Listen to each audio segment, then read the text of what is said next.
Chapter 465. What's going on? Jiang Rui crawled over to Charlotte's side. Charlotte didn't answer. He waved his hand and slapped Jiang Rui's butt. A crisp slap sounded. You? Jiang Rui looked at Charlotte with a wronged expression. What are you doing here? Charlotte lowered his voice, but his tone was very strict. I'm worried about you. I wanted to come and take a look. If you run into any trouble, I can help you. Jiang Rui said. She didn't help much, but she did add to the chaos. Charlotte could have gone all out to kill, but with her here, he couldn't. Who are those people? Jiang Rui asked. The tree trunk that the two of them were hiding in trembled. Charlotte grabbed Jiang Rui's waist and rolled to the side with her. Just as he and Jiang Rui rolled away, another armor-piercing round pierced through the tree trunk. That armor-piercing round hit a rock on the ground, and sparks flew everywhere. Jiang Rui was so scared that her face turned white. Did you see that? Tell me, how can you help me? Charlotte said angrily as he slapped Jiang Rui's butt again. Jiang Rui pursed her lips, but she didn't talk back. She didn't dare to fight back. Surround them, someone shouted in Korean. Bang! With a muffled sound, a grenade hit a tree trunk, and the edge of the forest was lit up in flames. Pieces of wood and shrapnel shot out in all directions with a shocking momentum. The three Korean gunmen had already surrounded them. Charlotte pulled Jiang Rui and ran into the depths of the forest, avoiding Hyena's location. There were only 4 of them. As long as Charlotte and Jiang Rui hid in the depths of the forest, it would be very difficult for them to find them. They're running chase. One of the Korean gunmen shouted. Bang, bang, bang. Someone was shooting blindly, and almost all the bullets hit the tree trunk. They couldn't threaten Charlotte and Jiang Rui at all. Hiss! While running, a tearing sound came from Jiang Rui's body. Her trousers were torn open by the thorns, revealing a large area of snow-white skin on her legs. My pants! Jiang Rui's voice rang out. Why do you care about pants at a time like this? Is your life more important than your pants? Charlotte's footsteps did not stop. There was a bush in front of him, but he did not even stop. Instead, he rammed through it. He went over, but the sound of fabric tearing came from Jiang Rui's body again. Then, her entire thigh and perky but were exposed to the air. Fortunately, there was a piece of black lace inside. Otherwise, she would be running around with her, but naked.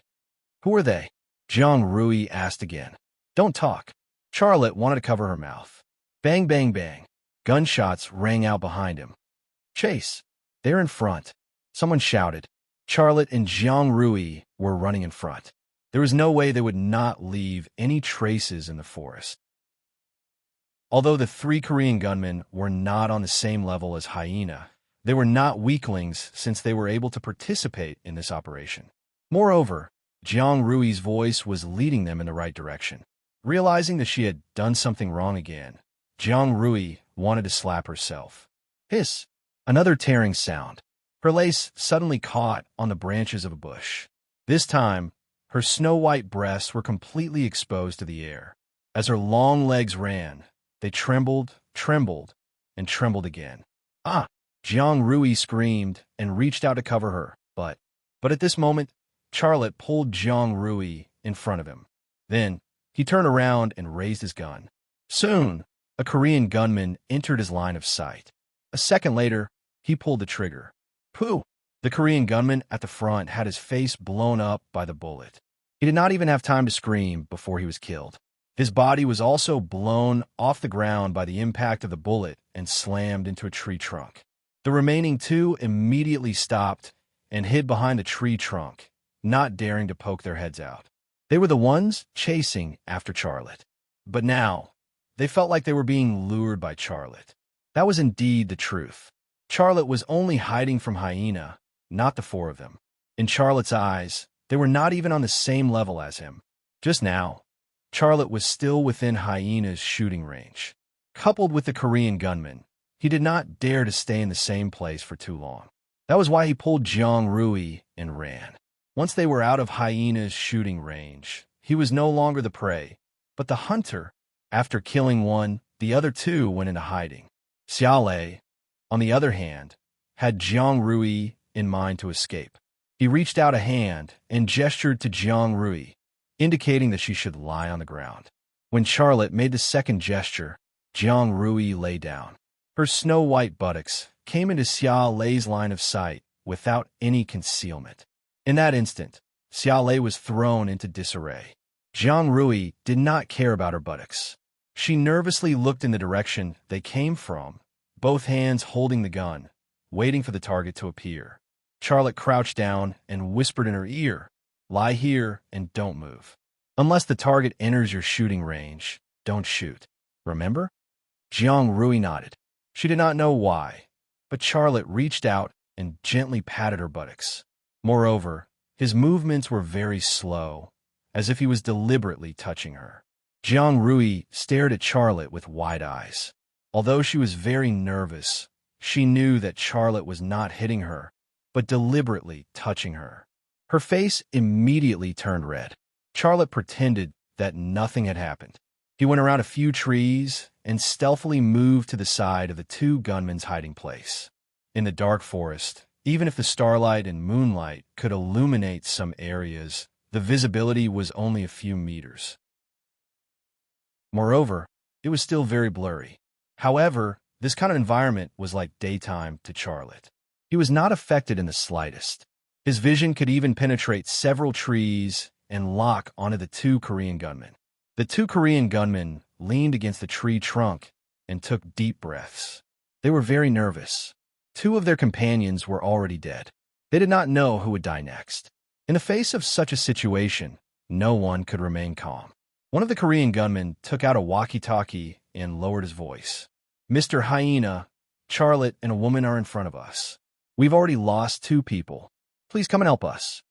After checking, he said into the walkie-talkie, "We'll hold him back.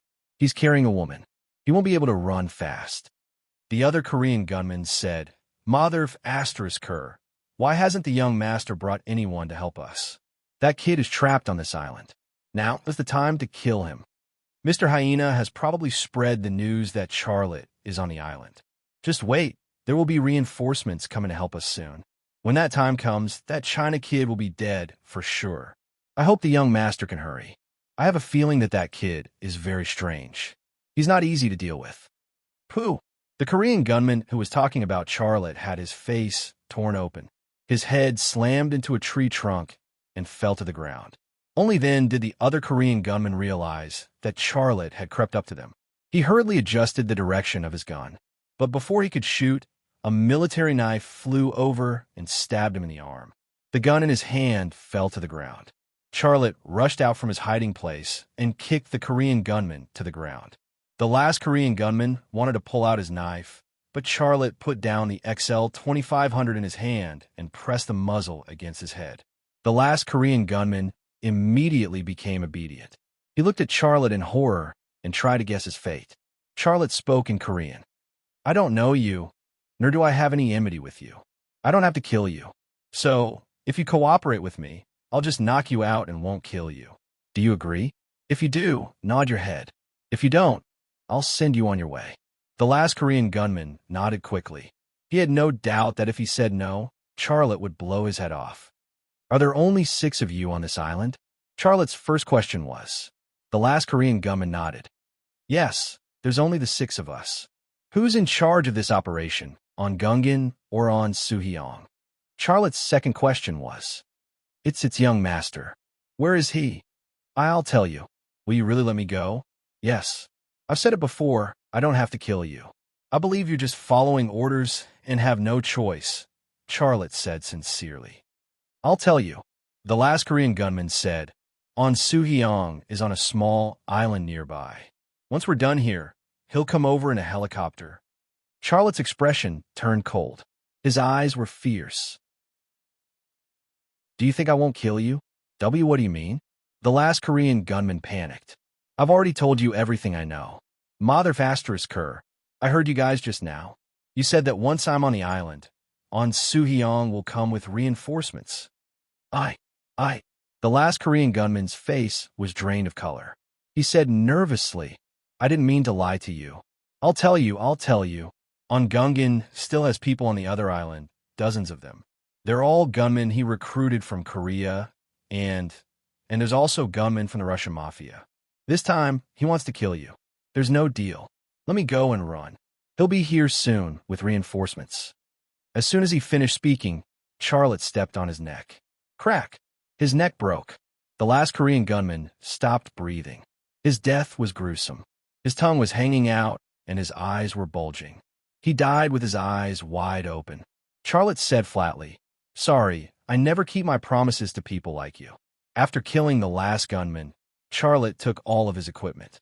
He didn't leave behind the other two gunmen's equipment either. Finally, he took 2 bulletproof vests and 2 walkie-talkies. Soo-hyung was probably on his way to Sanshin Island now. That was a big battle. He needed these weapons. As for the bulletproof vests, they were mainly for Jiang Rui. Returning to Jiang Rui's hiding place, Charlotte saw that Jiang Rui was still lying on the ground, staring nervously in the direction they came from. She was in a prone shooting position. Her plump but was especially prominent, and the color was whiter than the moon in the sky. "You kill them all?" Jiang Rui saw Charlotte carrying a bunch of weapons and bulletproof vests. No matter how stupid she was, she could guess what had happened. She just couldn't believe it. Charlotte nodded.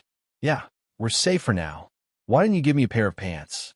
Jiang Rui said unhappily. Charlotte looked surprised. "Hey, when did your pants tear?" "You?" Jiang Rui couldn't say anything. He had clearly touched her just now, but now he acted as if he had just discovered it. He was clearly bullying her on purpose. Charlotte pretended to be serious. "That's fine too. Who told you to rush?" "Serves you right." Jiang Rui got up from the ground and snorted. "You're my man. Why would I be afraid of you looking at my butt? I'll let you look as much as you want." With that, she suddenly turned around, bent over and lifted her snowy butt. A second later, the pile of guns and bulletproof vests in Xia Lei's hands fell to the ground with a clatter. Chapter 466. The helicopter flew close to the surface of the sea toward Three Gods Island. On the surface of the sea, several speedboats carrying gunmen armed to the teeth cut through the waves and followed the helicopter. On the helicopter, Xiaoxian was holding a satellite phone and talking to Jinjian. "Dad, that kid has already entered the network. This time, he won't be able to escape again. I will kill him and get those things back.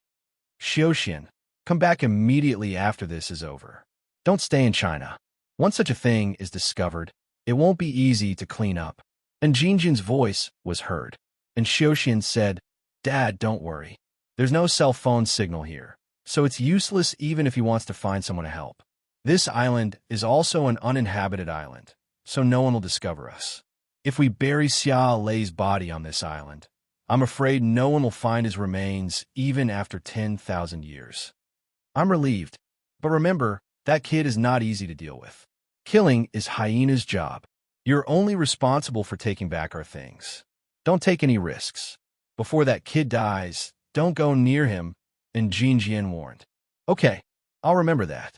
Dad, that's all." And Xiaoxian hung up the phone. The helicopter landed on the beach.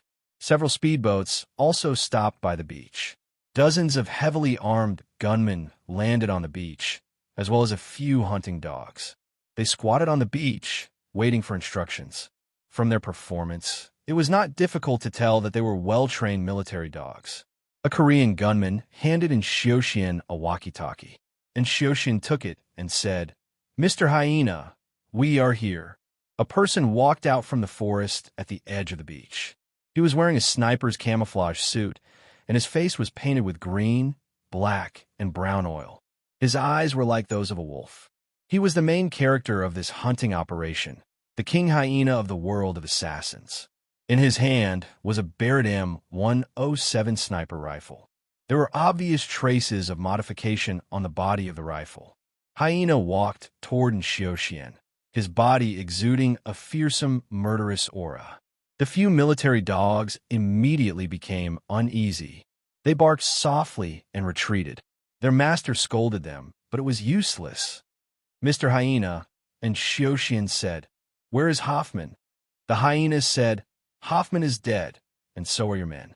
And Xiaoxian's expression immediately turned grave, because he was well aware of Hoffman's abilities.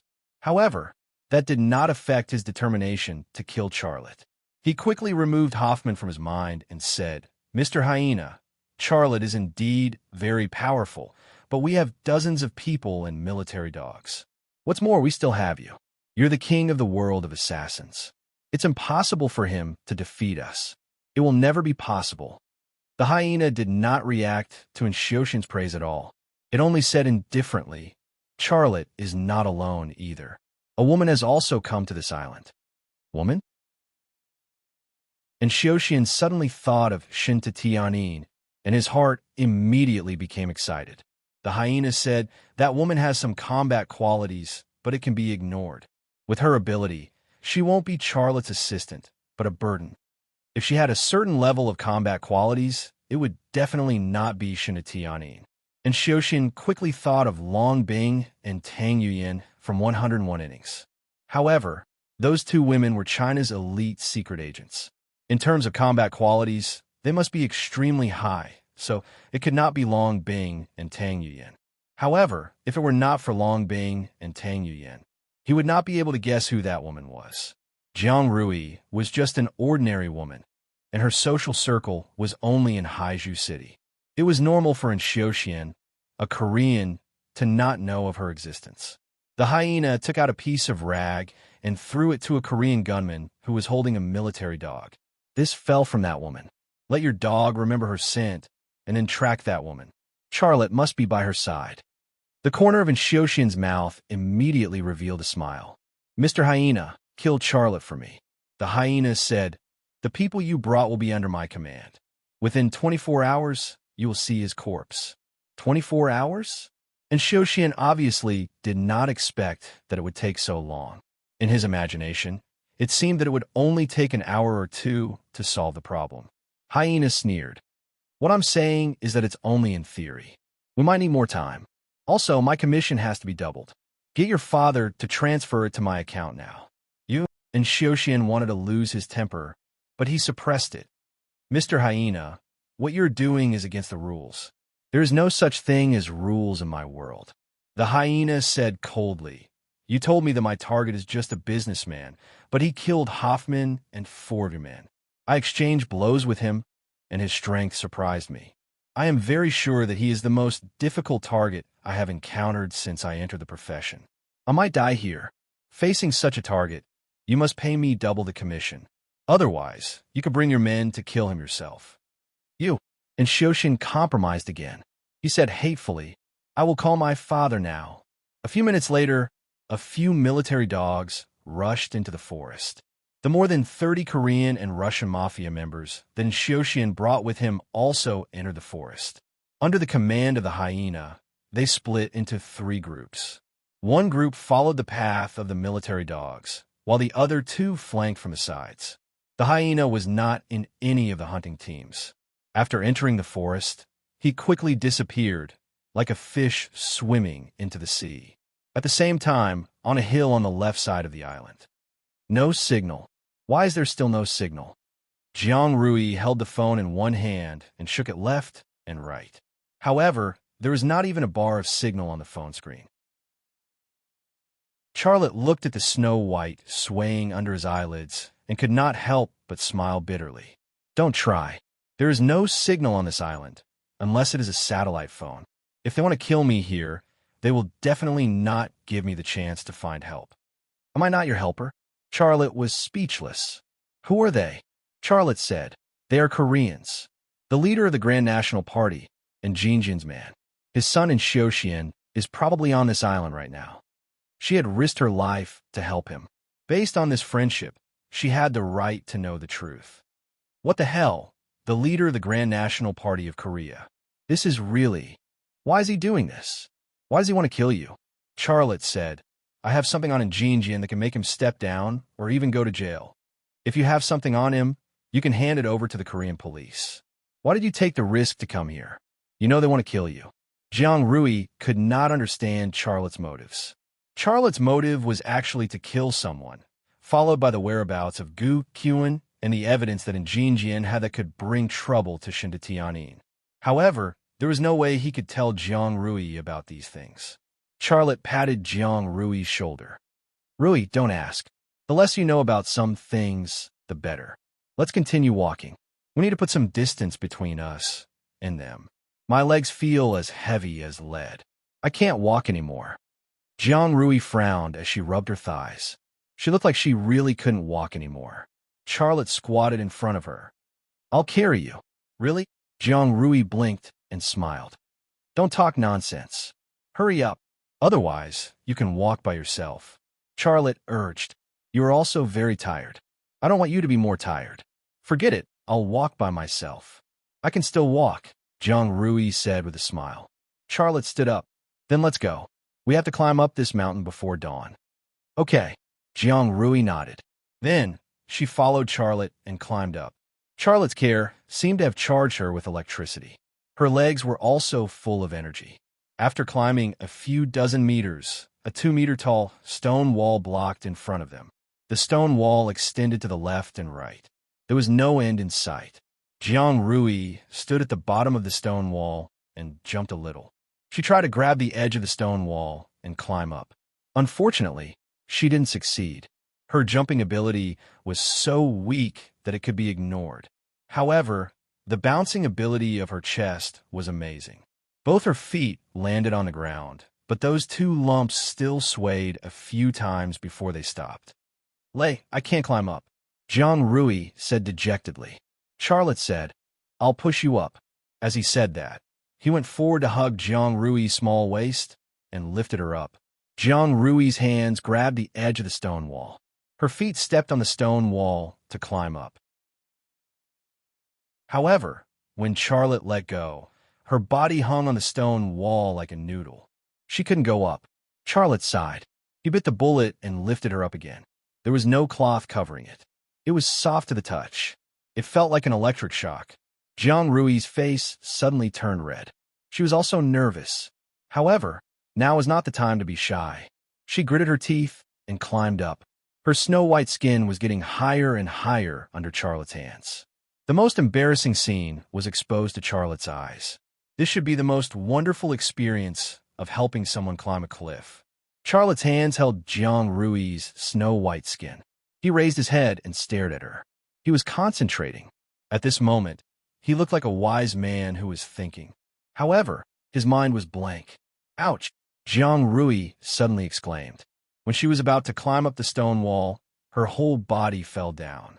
Charlotte hadn't come back to his senses. A snow-white skin hit his head. Before he could react, he was already pressed to the ground by Jiang Rui. His snow-white face, which was like a full moon, covered his entire face. 10,000 words couldn't describe the feeling of this second. Are you okay? Jiang Rui hurriedly climbed up and nervously looked at Charlotte. Charlotte was stunned for a long time. He said seriously, let's do it again. Jiang Rui bit her cherry lips. Her eyes were about to drip water. There wasn't a single spot on her face that wasn't red. How could she not feel what she had just experienced? Charlotte climbed up and took a deep breath. Okay, come on. Jiang Rui was still squatting on the ground. After a few seconds, he finally said, Leicester, lend me your underwear for a while. Charlotte. Chapter 467. 2 hours later, Charlotte and Jiang Rui climbed to the highest point of the left mountain peak. Along the way, Charlotte was looking for the sniping spot he wanted, but he only found it when he reached the peak. It was a huge rock that protruded out of the cliff. It was the highest point of the left mountain peak and was extremely huge, weighing at least 1,000 tons. Moreover, there was another one protruding out of the right side of the rock. It was a meter tall and could block bullets fired from the right mountain peak. The straight line distance between the middle mountain peak and the left mountain peak was about 2,200 meters. With the hyena's abilities, such a distance was not safe. However, with the protruding part of the rock, Charlotte was no longer worried that the hyenas would climb to the right mountain peak and kill him and Jiang Rui. However, there was also a problem. The huge rock was a few meters tall. Charlotte could climb it easily, but Jiang Rui could not. Moreover, he did not feel at ease leaving Jiang Rui down there. It would be too dangerous. With such a tall rock, the previous method of using his hands to push his butt up obviously would not work. After thinking about it, Charlotte finally came up with a solution. He removed all his equipment and squatted in front of Jiang Rui. Rui, climb onto my back. I'll carry you up. Ah. Jiang Rui shook her head like a rattle drum.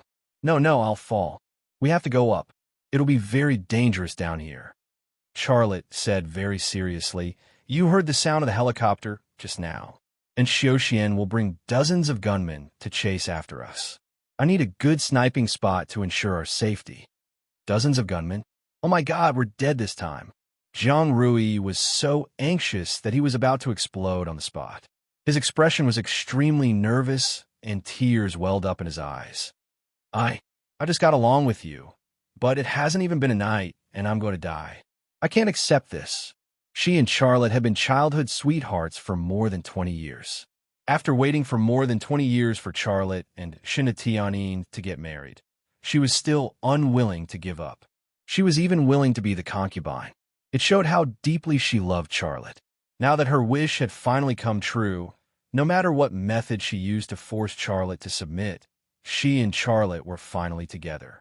However, if such a relationship that had only blossomed after more than 20 years were to end just like that, she would not be able to accept it even if she died. Charlotte glared at her. What are you chattering about? I told you to come up, so come up. Hurry up, or else when they catch up, we won't even have a chance to go up. Jiang Rui looked at the 5-meter-tall rock in front of them and hesitated. It's so high. If we fall, our butts will split open. If we get hurt, we'll die on this island before those people come to kill us. I'll count to 3. Climb up my back, or I'll beat you up, Charlotte said fiercely. You. Jiang Rui's lips moved, but she couldn't say anything. Charlotte counted. 1, 2, 3. Jiang Rui didn't climb up Charlotte's back, but she said what she wanted to say. She looked sad and aggrieved. Do you dare to hit Tianyin? If you dare to hit him, I don't mind if you hit me. But you obviously don't dare to hit Tianyin, but you're so fierce to me. I'm willing to be your mistress, but you don't love me. I'm so sad. Charlotte stood up, grabbed her waist, and pressed her into his arms. He raised his hand and slapped her buttocks. A crisp sound rang out, and a beautiful ripple immediately spread out on the spot. You really hit me? Jiang Rui said angrily. Charlotte slapped her again. This time, he used a little more strength. Her snow-white skin suddenly had a red handprint. Don't hit me. I'll listen to you, okay? Jiang Rui was hurt. Not only was her buttocks red, but her face was also red. She actually liked it when Charlotte hit her like this. Charlotte let go of Jiang Rui. He rolled his eyes at Jiang Rui. You've been like this since you were young. If I don't teach you a lesson, you'll go up to the roof and tear the tiles. I won't hit Tianyin, but is he as mischievous as you? You are you, and she is her. I won't hit her, but I will hit you. Jiang Rui was slapped twice and reprimanded. Instead of getting angry, she giggled a few times. She obediently climbed onto Charlotte's back. She tightly hugged his neck, clamped his waist, and let him carry her up the rock. Actually, Jiang Rui was really happy to be hit and scolded. This was because she and Charlotte had been like this since they were young, quarreling, crying, and laughing. Now that Charlotte hit and scolded her like this, other than giving her that familiar feeling from before, it also made her feel that Charlotte had really accepted her. Say, if Tianyin finds out that we're together, what will you do? On the rock. Jiang Rui said this to Charlotte's ear. Charlotte suddenly became nervous and almost fell off the rock.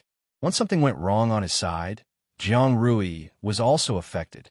She was so frightened that she quickly clamped Charlotte's waist and said, Forget it. Pretend I didn't say anything. I swear to you that I will never reveal the secret between us. I won't even tell my dad and mom, okay? Charlotte smiled bitterly. I know you want to know the answer. I'll tell you honestly. I don't know either. My heart is actually very guilty. I don't allow you to feel guilty. We've been together for more than 20 years, and she's only known you for 2 years. That's not even a tenth of the time we've known each other. I've already let her grow up. What else does she want? Does she want to live? Jiang Rui wanted to slap herself. Why did she mention Tianyin for no reason at this time? Charlotte sighed, lowered his head, and continued to climb up. If Tianyin found out about Jiang Rui's existence, what would he do? This was a very simple question, but there would never be an answer to this question, nor would there be a solution. Nothing in this world was eternal or perfect. Even diamonds had impurities, and even the dazzling sun had black spots. How could the love between him and Tianyin be eternal and perfect? Life is only a few decades short. If I live like a slab and follow the rules, what's the point of living? I'm already married to Tianyin. I should be loyal to our love and our marriage. That's right, but Jiang Rui has waited for me for more than 20 years. If I let her down, my conscience won't be at ease, and I'll be cruel to her. Forget it. I'll leave it to God to decide, Charlotte thought to himself. After thinking it through, Charlotte's mood also relaxed. The top of the rock was like a concave character with the left side cut off, and there was also a groove at the bottom, which could accommodate him and Jiang Rui to hide inside. It was simply a natural trench. After climbing to the top of the rock, Charlotte put Jiang Rui down. Jiang Rui looked at Charlotte nervously, worried that Charlotte was still worried about her brainless question just now. Charlotte gently patted her fragrant shoulder and said with a smile, "I think so. Let nature take its course and be happy. What do you think?" Jiang Rui then put down the stone in her heart, and her mouth also showed a trace of a smile. "Well, I'll listen to you," Charlotte said. "Lie down, don't stick your head out. I'll go down and get the equipment." Jiang Rui also laid down in the groove at the top of the rock, tilted her head, and looked at Charlotte. "Be careful. Come up quickly." Charlotte's eyes inadvertently moved to her pert buttocks. Although he lent her underwear, because her buttocks were too full, the triangular piece of fabric was far from enough to cover them, and it looked like a thong. Full Snow White, full and jade-like, plus the shape outlined by the thong. It was really a scene that made people's noses bleed. Jiang Rui looked back at her back, and her jade face blushed. "Didn't you say that time was tight?" Only then did Charlotte withdraw his gaze, climbed down the rock, took all the equipment, and returned to the top of the rock. Without the burden of Jiang Rui, he took less than 3 minutes to climb up and down, and his agility was comparable to that of a monkey. Jiang Rui was stunned. Charlotte threw a bulletproof vest from a corpse to Jiang Rui. "Put it on." Jiang Rui obediently put on the bulletproof vest, but because the size of her chest was too big, she looked very awkward wearing the bulletproof vest. She stuffed the part that was squeezed out into the bulletproof vest, and her movements were very exaggerated. But the two parts that were squeezed out were like balloons filled with liquid, always moving around restlessly, and the scene was very funny. Charlotte was a little speechless. "What did you eat when you were a child, growing up so big?" "I have delicious food, and I will share it with you every time." "Don't you know what I eat?" "You actually laughed at me." Jiang Rui was dissatisfied, but she was very proud in her heart. Charlotte didn't want to talk nonsense with her. He also put on a bulletproof vest and then took a sniper rifle to the edge of the rock groove to observe the situation below. There was still some time before daybreak, and this was also the time when the night was the darkest. The stars and moon in the sky had disappeared, and a dark cloud covered the sky. Without the light of the stars and moon, the whole island was dark, and visibility was extremely low. Under this kind of light, Charlotte's right eye could only see a few dozen meters away. His right eye was normal, and his right eye could only see a few dozen meters away, and the gunman could only see a few dozen meters away. This situation was actually very advantageous to him, because his left eye was a huge bug.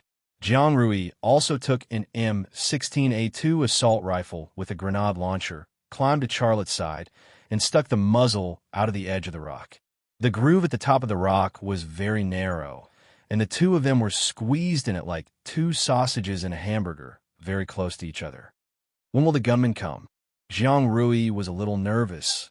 "It's so dark down there. I can't see them." Charlotte said, "They have a lot of people, so they'll definitely continue to chase us. This is China, and those people won't dare to stay for long, so I reckon they'll catch up here very soon and exchange fire with us." "Leicester, if I die, can you help me take care of my parents? I know that in my parents' hearts, They've always treated you as their son." Jiang Rui's voice carried a hint of sadness. Charlotte said, "Don't say things like that. You won't die. I'm just saying what if." "There's no what if," Charlotte said. He clearly knew that this was a trap to kill him, but he still came, because his goal was to kill in Xiuxian and in Jinjian. "I'm saying what if, what if?" Jiang Rui really wanted to know if Charlotte would take care of her parents. Charlotte reached back and slapped Jiang Rui's perky butt. "Pa!" A crisp sound echoed from the top of the rock. Jiang Rui immediately shut her mouth, but her snow-white skin was still rippling. At this moment, the sound of dogs barking came from below.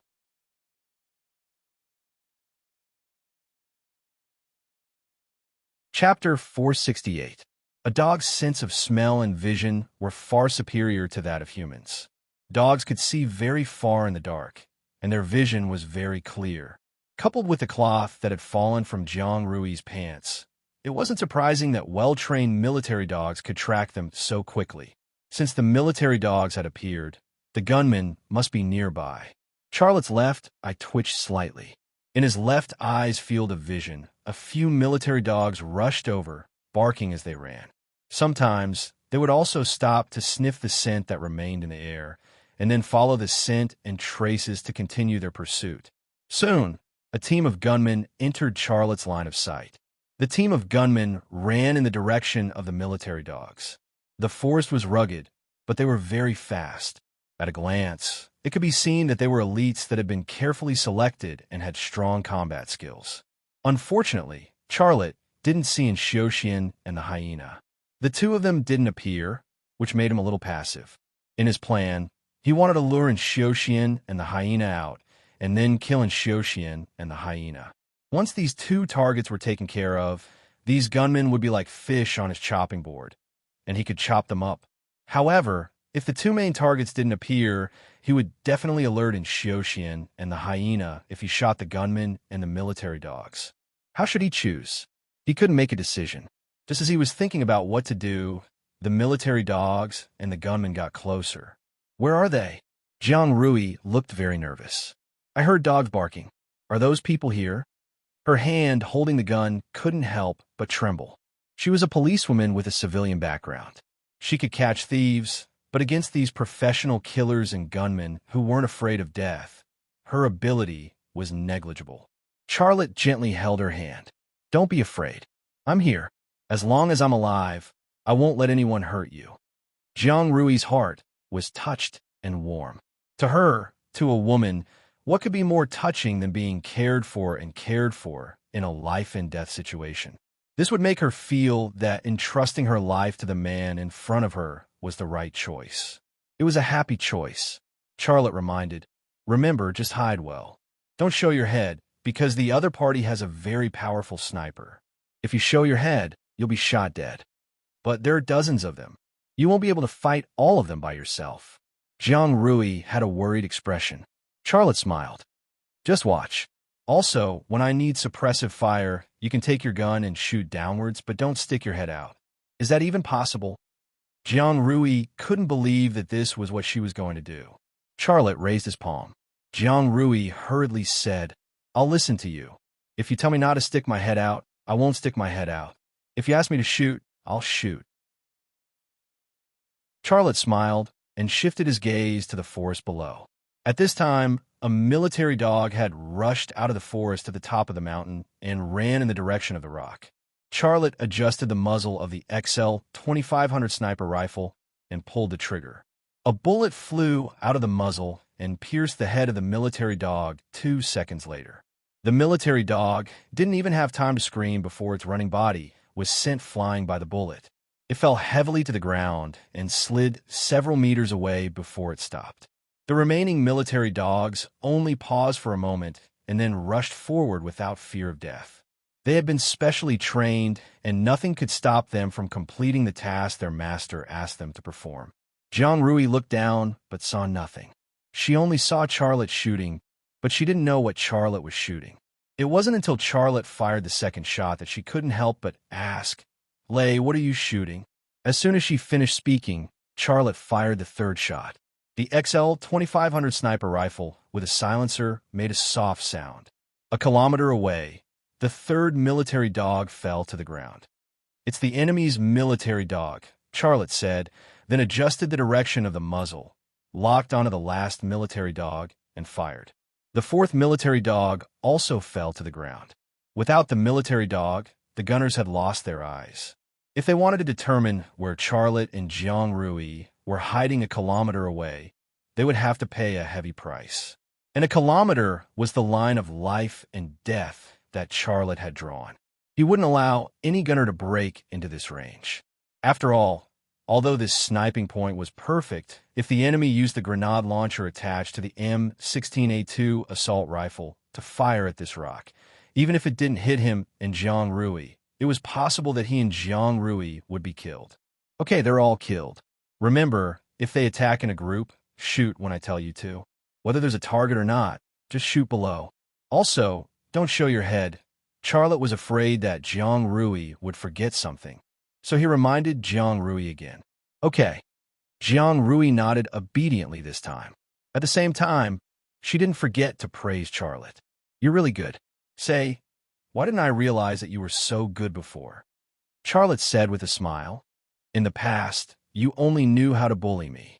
How could you realize how good I am?" Jiang Rui pouted. "I was wrong, okay?" With that, she suddenly kissed Charlotte on the cheek, then said with a smile, "This is my compensation." "Oh, no. This is the interest of the compensation. When we leave here alive, I'll compensate you all." This was obviously a subtle hint that made people wonder about the content of the compensation she promised. At this moment, figures appeared in the forest below. Charlotte quickly counted the number of people. There were 12 people in the team. They were dozens of meters away from the military dog's body and were about to walk out of the edge of the forest. Charlotte aimed the muzzle at one of them, but didn't shoot. He whispered, "They're here. Remember what I just told you." Jiang Rui suddenly became nervous. She quietly looked down, but unfortunately, she couldn't see anything. It was more than 1,000 meters away. Not to mention the night, even if it was daytime, it would be very difficult for her to see the gunman clearly.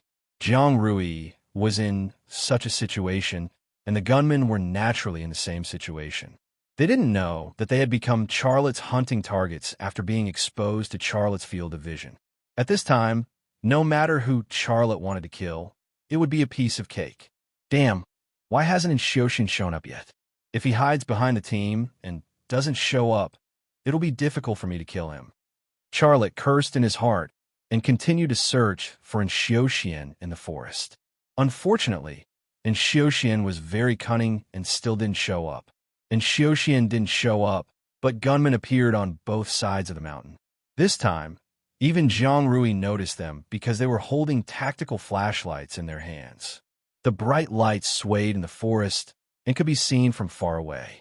Charlotte's heart skipped a beat. The gunmen on both sides are holding flashlights, but the middle group didn't. They obviously don't want you to find out that there's someone in the middle, and Xiaoxian must be behind the middle group of gunmen. He's too cunning and careful.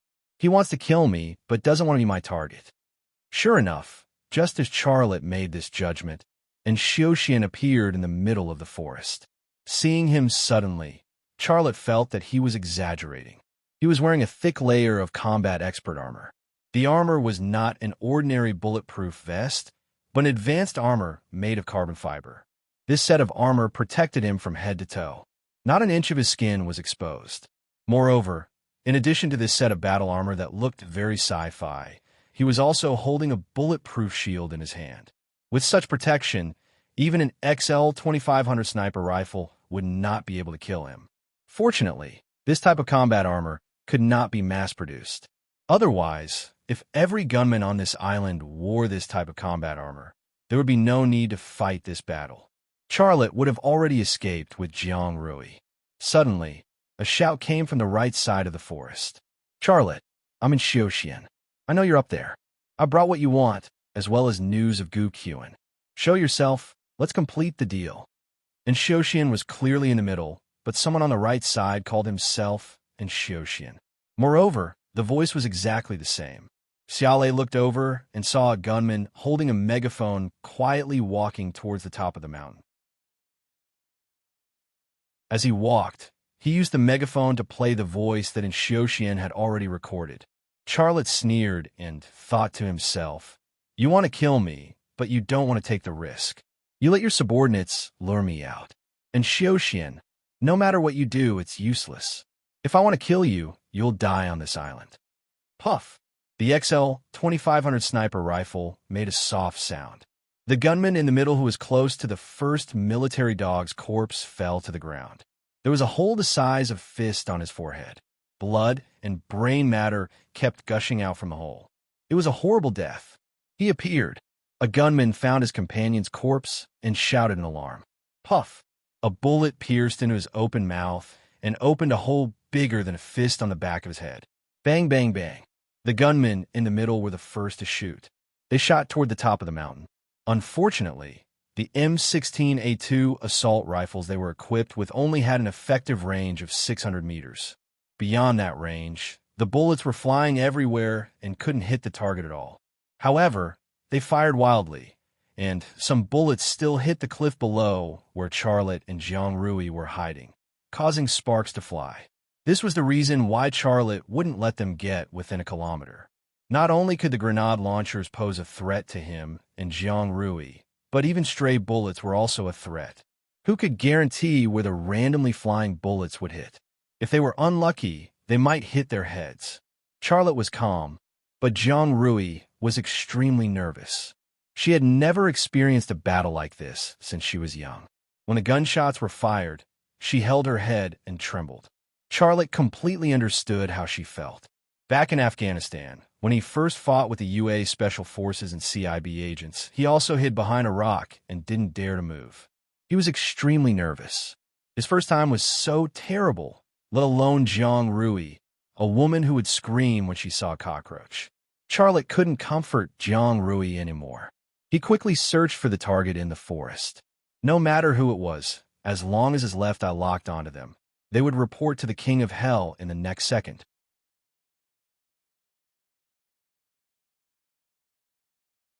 Chapter 469.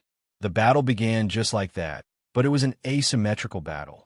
Bullets kept coming from the top of the mountain, killing the gunners at the edge of the forest.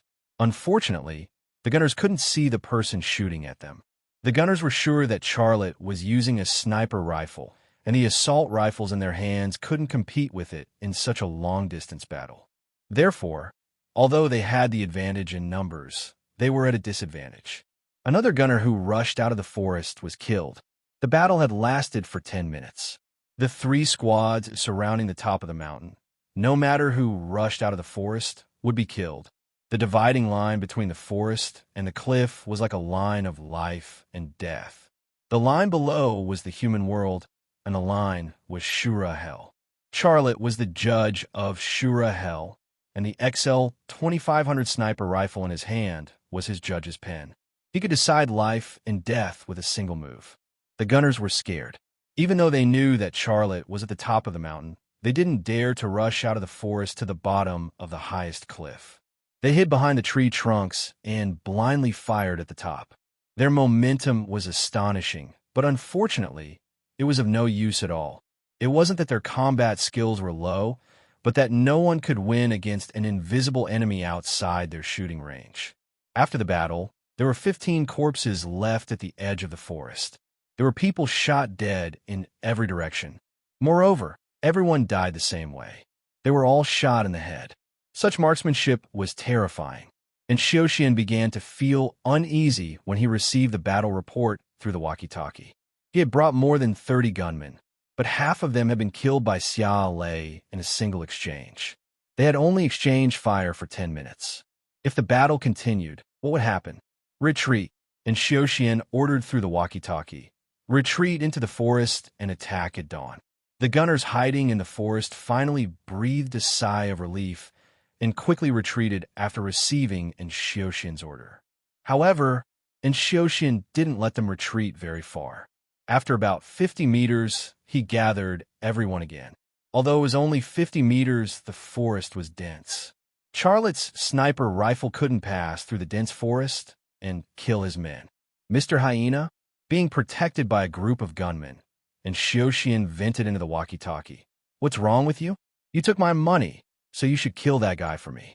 I've already lost more than a dozen people on my side, but there's no movement on your side.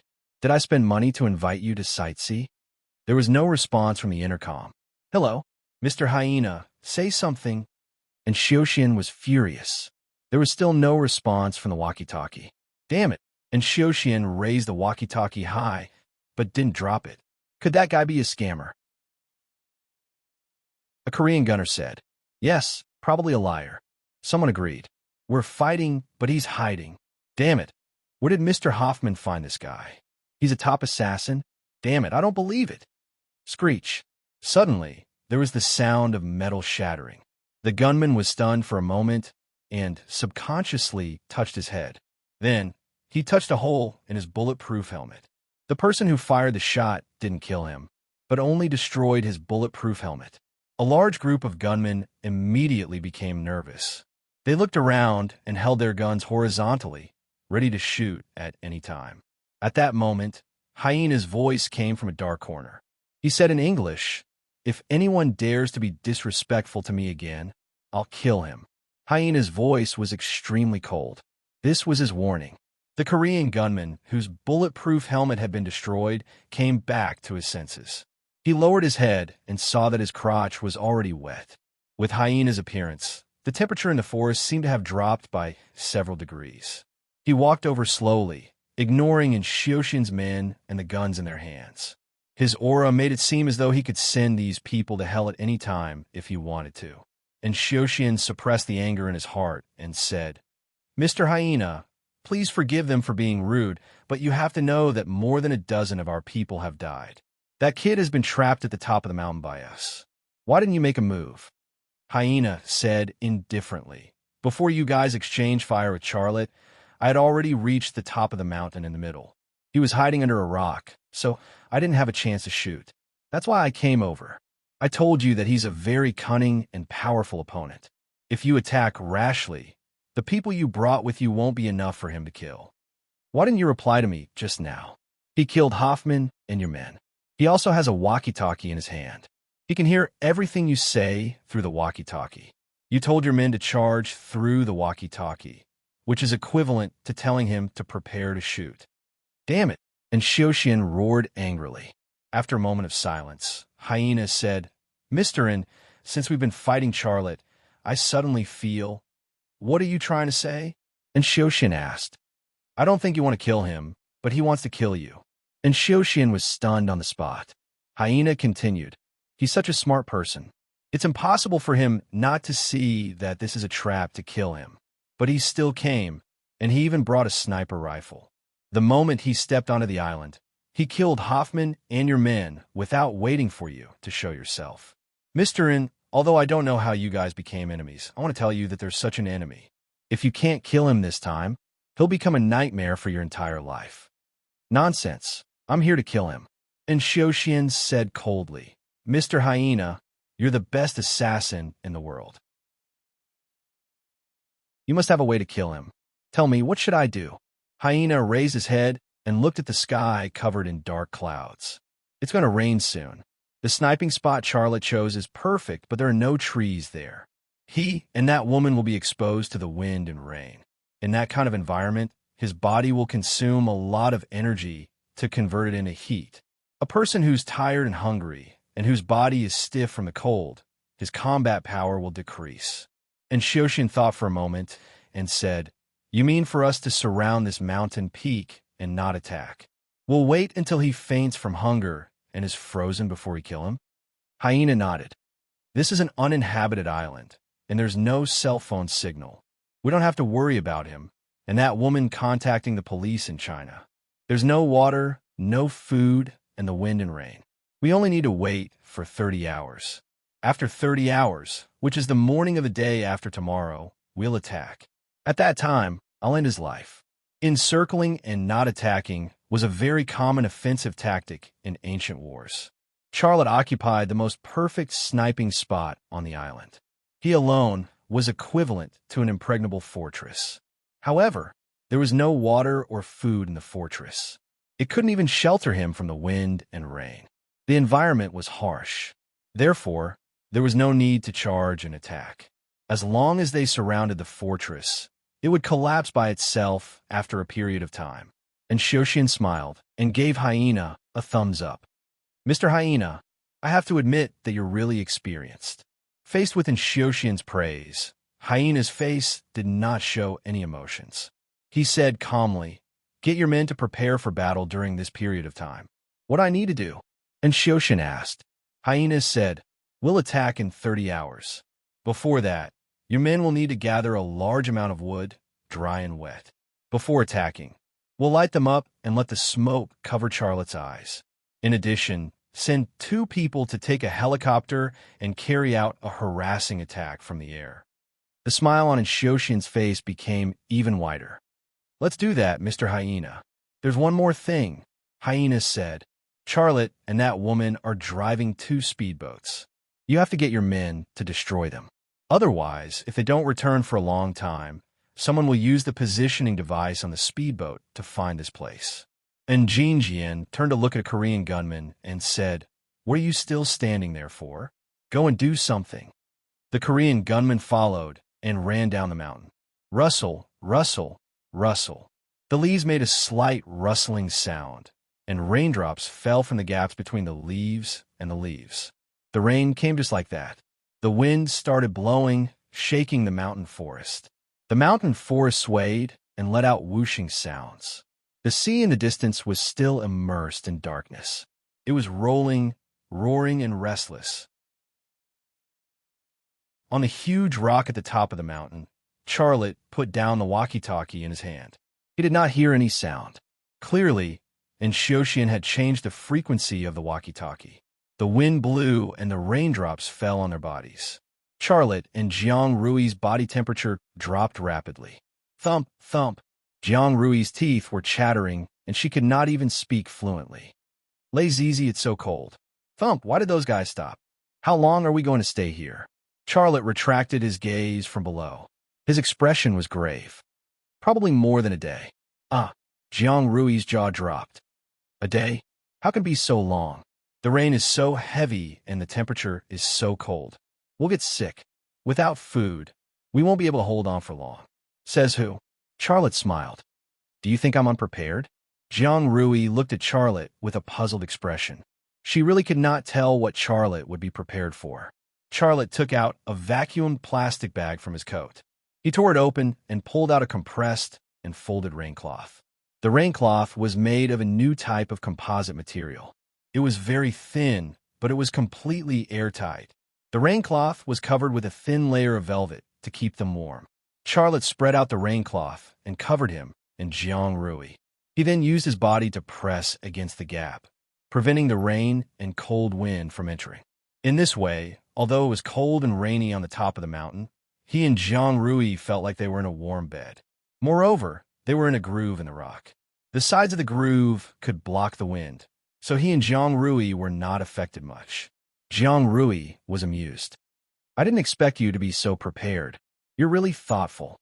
However, although the problem of getting wet has been solved, what about food and water?" Charlotte took out a few energy bars from his pocket. He then took off the bulletproof helmet on Jiang Rui's head and placed it on the rock to catch the rain. The problem of food and water had been solved. With his current experience, how could he not be prepared to fight on an uninhabited island? He was the ace of 101 innings.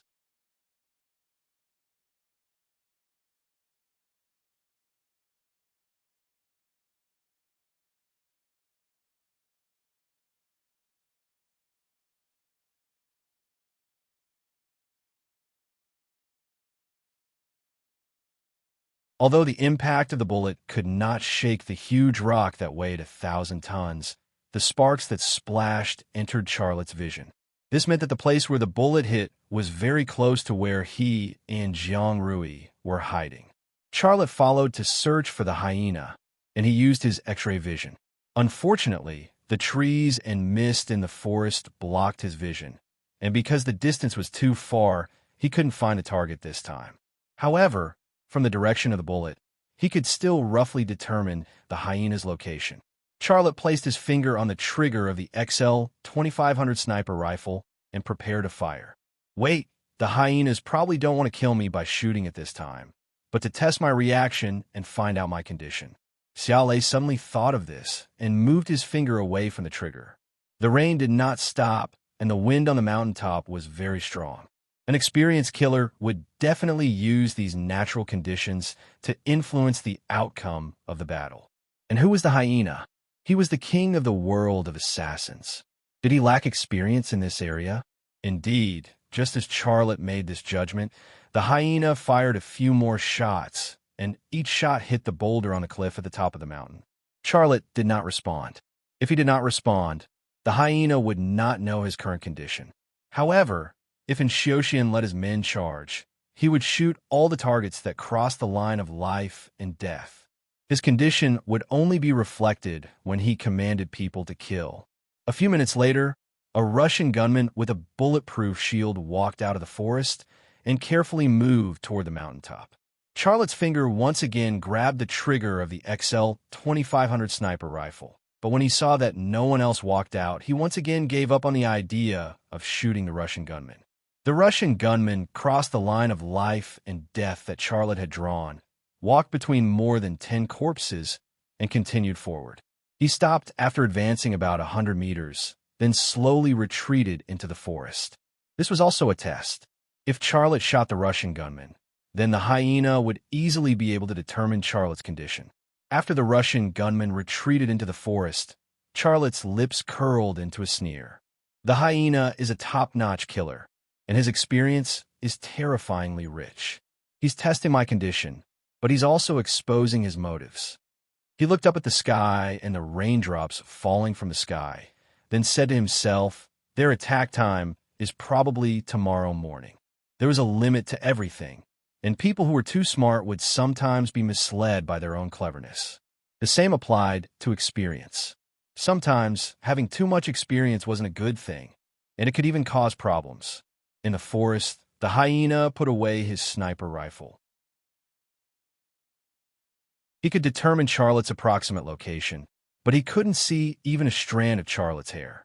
He didn't dare to expose himself to Charlotte's vision. He was very clear about Charlotte's strength. Once he exposed himself, he would become Charlotte's first target. He used these two methods to test Charlotte's reaction, but Charlotte didn't respond at all. This made him uncertain. After the Russian gunman returned to the forest, he couldn't help but guess. After being drenched in the rain for an entire night, could he really be sick? Or maybe he has a fever and has lost the ability to fight. Otherwise, why would he let go of a target that entered his line of sight? And Xiaoxian walked over. Mr. Hyena, Charlotte must have fallen sick from the rain. The temperature was so low last night. Even a body made of iron wouldn't be able to withstand it. After a pause, he said, why don't we attack now? I'll get someone to charge forward, and you find an opportunity to kill him with one shot. This suggestion was very tempting. The hyena thought for a moment, but shook his head. Charlotte won't be so weak. Him not shooting might be a form of bait. Let's wait until tomorrow morning. Our people have already surrounded the top of the mountain, and he has no way out. It's too risky to attack now, and I'm not confident. But if we attack tomorrow morning, I have an 80% chance of killing him. And Xiaoxian said, all right then, let's wait for another 24 hours. Tomorrow morning, I'll definitely take his life. The hyena looked up at the top of the mountain that was shrouded in mist, thinking about something. On the top of the mountain, Charlotte looked down at the forest below and thought to himself, if I'm not wrong, they will rush up tomorrow morning. Will Xiaoxian appear at that time? If he appears, I'll be the first to kill him. This was a battle between hunters. On this uninhabited island, only the strongest would be able to leave alive. Jiang Rui was still sleeping soundly. She didn't know what had just happened. By Charlotte's side, she couldn't feel any danger. All she could feel was peace and sweetness. In her opinion, everything that had happened in front of her was probably her special honeymoon with Charlotte.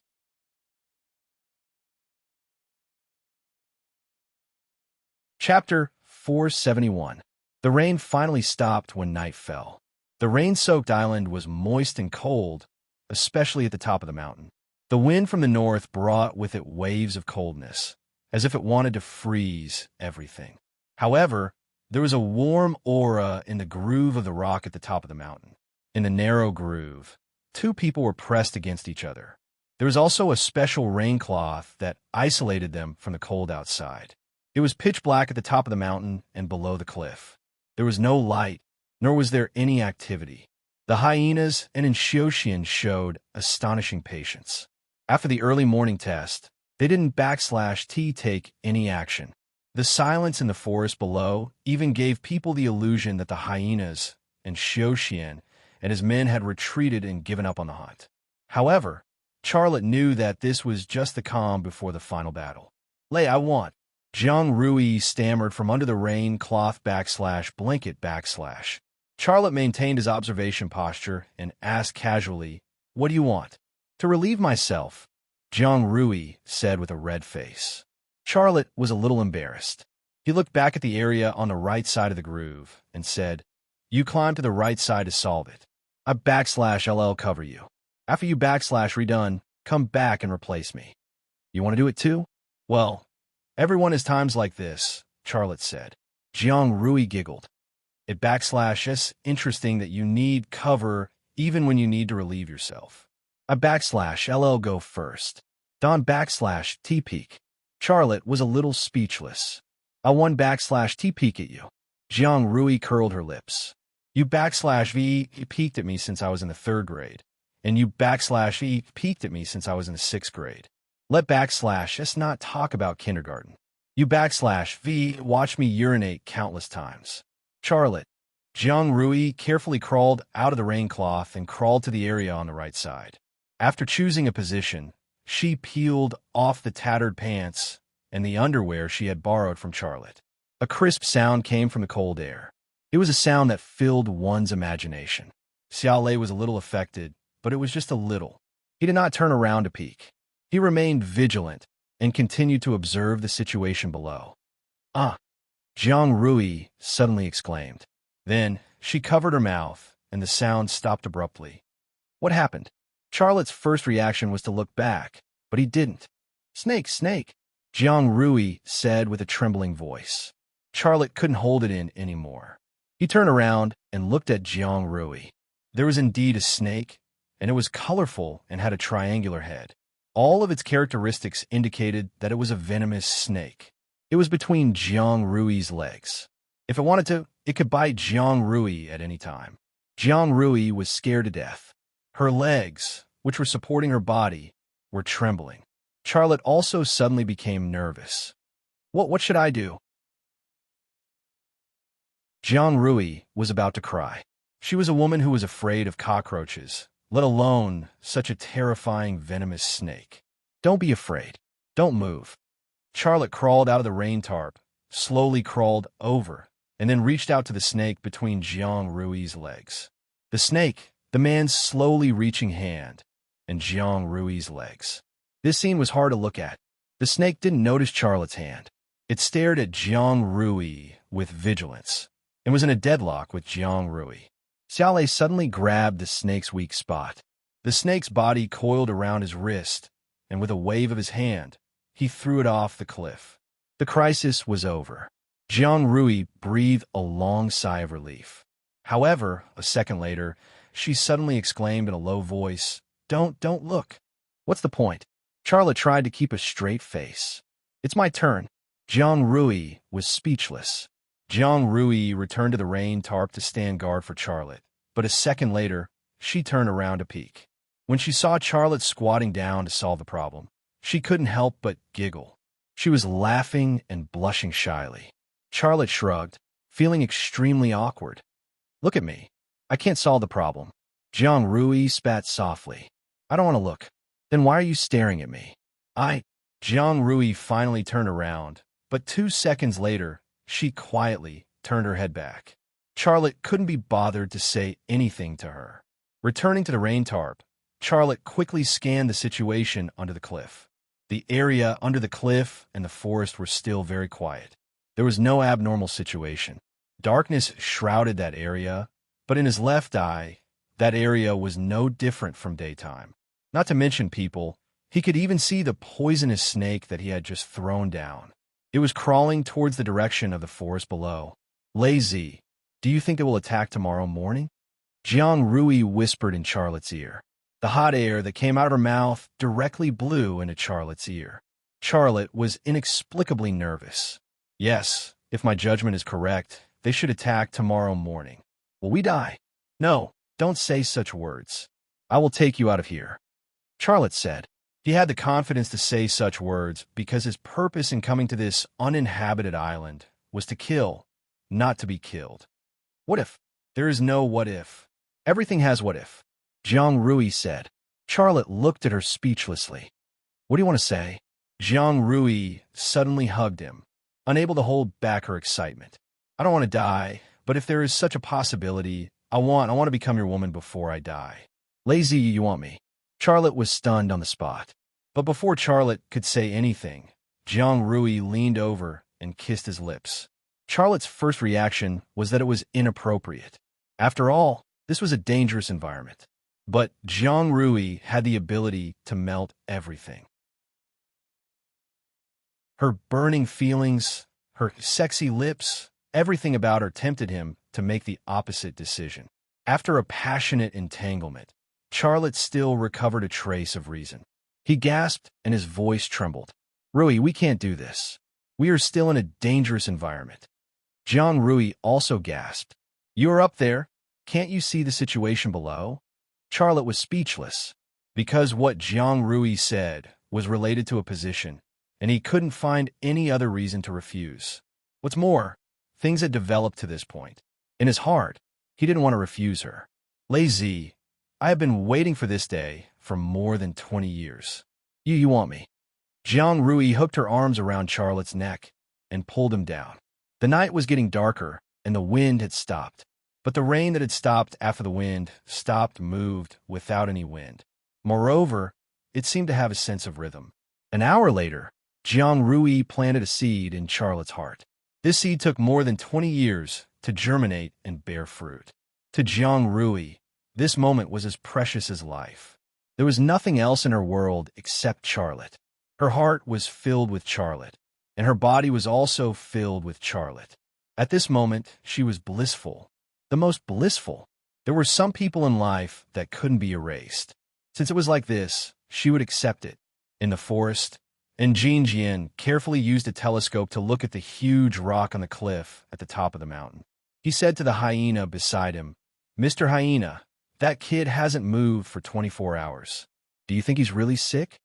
The hyena said, It's been raining for a day, and he's been drenched for a day. Even I can't maintain a healthy state. So I'm sure he's sick. He'll have a fever and lose the ability to fight.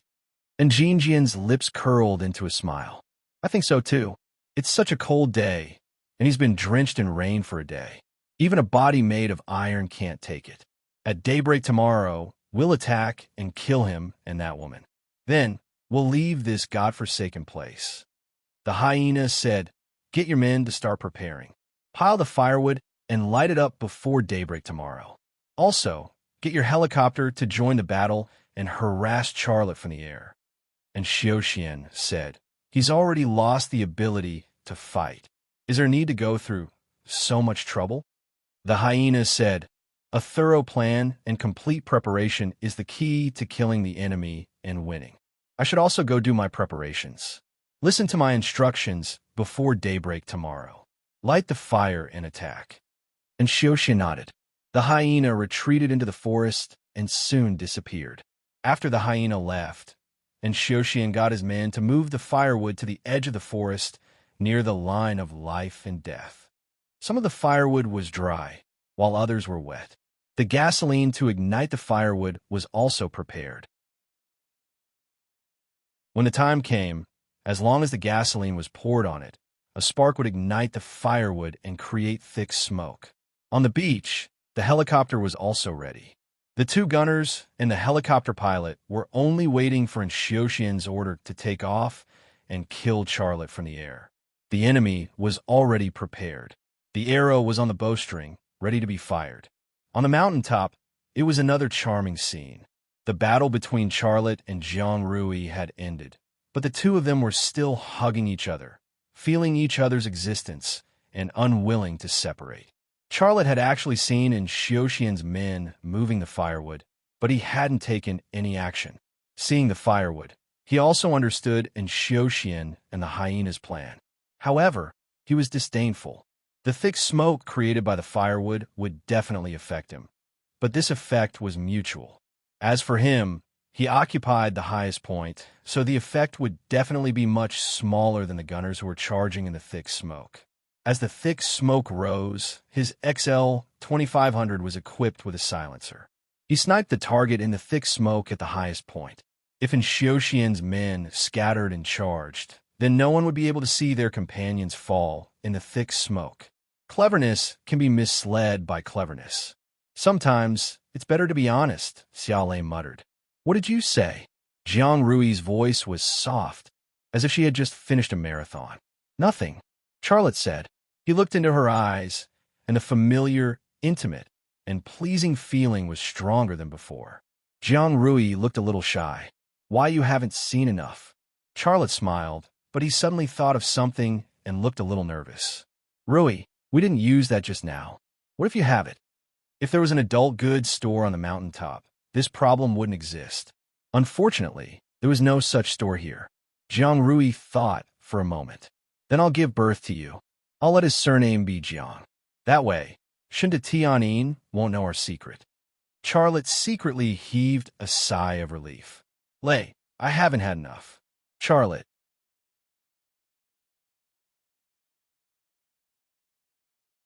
Chapter 472. Dawn was about to arrive, and the boundless sky was a mix of black and white. Light and darkness coexisted. The creatures on the island hadn't woken up yet, but the humans who had barged into the island were already busy. And Xiuxian's subordinates lit up more than 10 piles of firewood. With the help of gasoline, the flames quickly burned, emitting thick smoke. As the morning breeze blew, the thick smoke quickly spread to the area below the cliff on the top of the mountain. In the life and death line area that Charlotte had demarcated, the thickness of the smoke reached its highest point. It was almost impossible to see any rocks or weeds. You can begin. Hyena's voice came from the walkie-talkie. His voice sounded as if it had been soaked in ice water. Got it, and Xiuxian replied, and then roared, Charge! More than 20 gunmen rushed toward the cliff under the cover of the thick smoke. They split up and moved very quickly.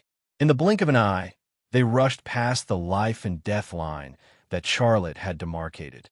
There were no gunshots, and no one was killed.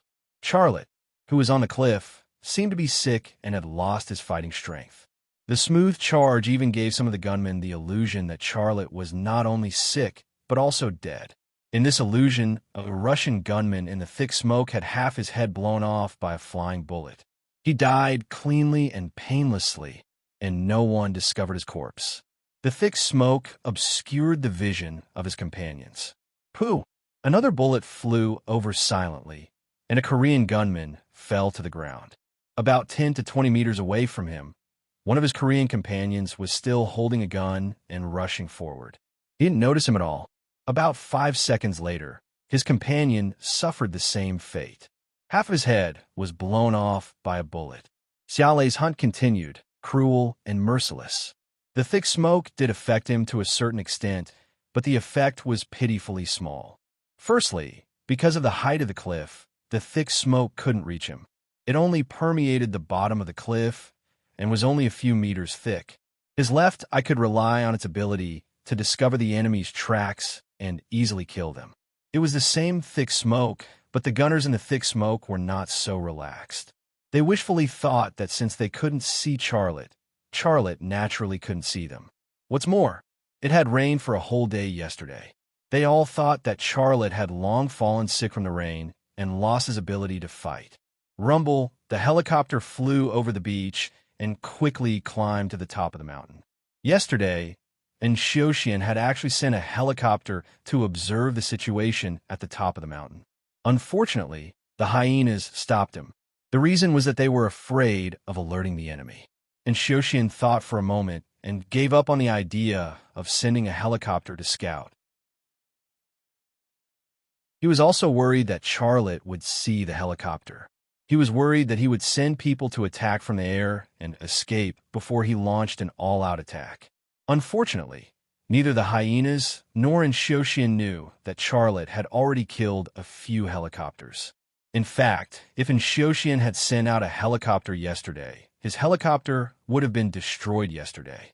When the helicopter took off and quickly flew to the top of the mountain, Inshoshian finally walked out of the forest and walked toward the cliff at the top of the mountain.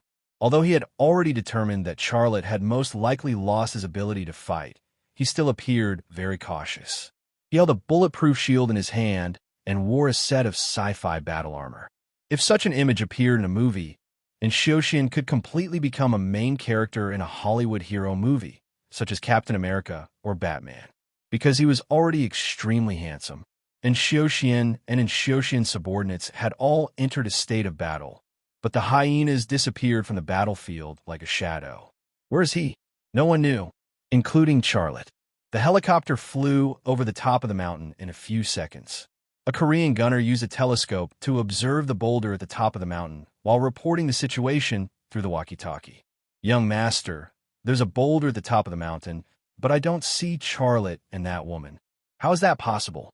And Shoshin's voice came from the walkie-talkie. He roared, "Look carefully. Wait, that's..." His words stopped abruptly. A bullet flew from the top of the mountain, shattering the telescope and one of his eyes. What happened? And Shoshin seemed to have noticed something. Unfortunately, the Korean gunner had already fallen from the cabin of the helicopter.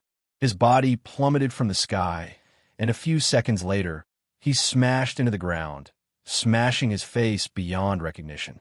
Unfortunately, this scene was still not discovered by Shoshin and the gunners who were shrouded in thick smoke. Instead, another gunner on the helicopter discovered it. He shouted into the walkie-talkie, "He's on that boulder. He's wearing a camouflage." It was actually not a camouflage, but Charlotte's special rain cloth. It was camouflage and very similar to the color of the boulder. His report ended there. Suddenly, a bullet flew over, pierced through the cockpit windshield of the helicopter, and plunged into the pilot's head. The helicopter that lost control flew over the top of the mountain and then fell into the forest on the other side of the mountain. At this moment, Inshoshin already knew what had happened. The remaining gunner on the helicopter cried for help in panic through the walkie-talkie. Then, a loud explosion came from the other side of the mountain. Inshoshin's heart turned cold. A chill began to spread from his heart and spread to every one of his nerves. According to the plan, the helicopter would attack Charlotte in the sky and harass Charlotte. However, he did not expect that his helicopter would be killed in less than a minute. What did this mean? Not only was Charlotte still alive, but he was also not sick at all. In the thick smoke, Inshoshin could no longer take another step forward. He was extremely eager to see the scene of Charlotte being killed with his own eyes. He was even willing to personally shoot Charlotte a few times and slowly torture Charlotte to death. However, the situation in front of him was completely different from what he had imagined. After being stunned for a few seconds, he turned around and ran in the direction of the forest. Now, Inshoshin's plan had changed. If his men and hyenas could kill Charlotte, that would naturally be for the best. If they could not, he would also have time to escape and leave this place with a speedboat. "Wanna run?" On the top of the mountain, a sneer appeared at the corner of Charlotte's mouth. His finger pulled the trigger. The XL 2500 sniper rifle trembled and a bullet shot out. A second later, it flew a distance of 1,000 meters and hit the bend of Inshoshin's right leg. In Charlotte's vision, Inshoshin's body fell to the ground with a loud bang. Inshoshin was wearing very advanced combat armor, but the position that Charlotte chose to shoot was the bend of the leg, which was one of the weakest parts of the combat armor. The reason was very simple. In joints like the bend of the leg, the manufacturer could not make it as thick as the breastplate. If it was too thick, it would lose the flexibility of the joint. In fact, Charlotte's observation was very accurate, and his choice was very correct. The joints of the combat armor on Inshoshin's body were not made of carbon fiber synthetic materials, but special connecting materials. It had very high toughness and flexibility, which could provide the maximum flexibility for the joints. Unfortunately, it was not bulletproof. and Xiaoxian screamed after falling to the ground. The intense pain almost made him faint. He desperately tried to get up, but in the next second, he was horrified to find that his right leg had been torn apart. If not for the combat armor connecting his leg, the part below the knee of his right leg would probably have fallen to the ground. Blood gushed out of the wound, and Xiaoxian could no longer care about stopping the bleeding. He used both hands to crawl forward. At this moment, he no longer had any thoughts of killing Xiao Lei. There was only one thing on his mind, and that was to escape from this island. Too late. Charlotte adjusted the muzzle slightly. In the next second, a bullet flew out of the XL 2500 sniper rifle's barrel and tore the bend of Xiaoxian's left leg. Both legs were broken, and Xiaoxian fainted. Bang! A bullet flew past Charlotte's forehead and hit the stone wall on the right. A piece of the rock collapsed, and a sharp fragment stabbed into Charlotte's cheek, causing a burning pain. Charlotte shrank his head back a little. Just as he shrank his head, another bullet flew over and hit the stone wall on the right. The hyena finally attacked. The hyena fired 2 shots, and the bullets flew from the forest on the left. The first shot was an attempt by the hyena. He needed to understand the effect of wind speed on the bullet, but he had almost hit Charlotte. If Charlotte didn't dodge the second shot, he would most likely be hit by the hyena. With just one shot, the hyena could understand everything a sniper needed to know. His experience and strength had really reached a terrifying level. Charlotte grabbed the bulletproof helmet that was filled with rainwater beside the groove and slowly moved to the edge of the rock. Just as the bulletproof helmet was revealed a little from the edge of the rock, an armor-piercing bullet shot over and shattered it. The hyena had already locked onto this place and didn't give Charlotte a chance to snipe the gunners below. At the bottom of the cliff, more than 10 gunners had already rushed to a range of 300 meters. For a moment, rifle bullets hit the rock like raindrops, and the sound was like a pressing drum. He couldn't let them get any closer. Once they got close, they would attack with the grenade launcher. At that time, even if he wasn't hit by the grenade, the shrapnel from the explosion could kill him. Rui suppressed them with firepower. Charlotte growled. Jiang Rui was still hugging her head. Her face was pale, and her body couldn't stop trembling. At this moment, her mind was blank. She couldn't fight at all.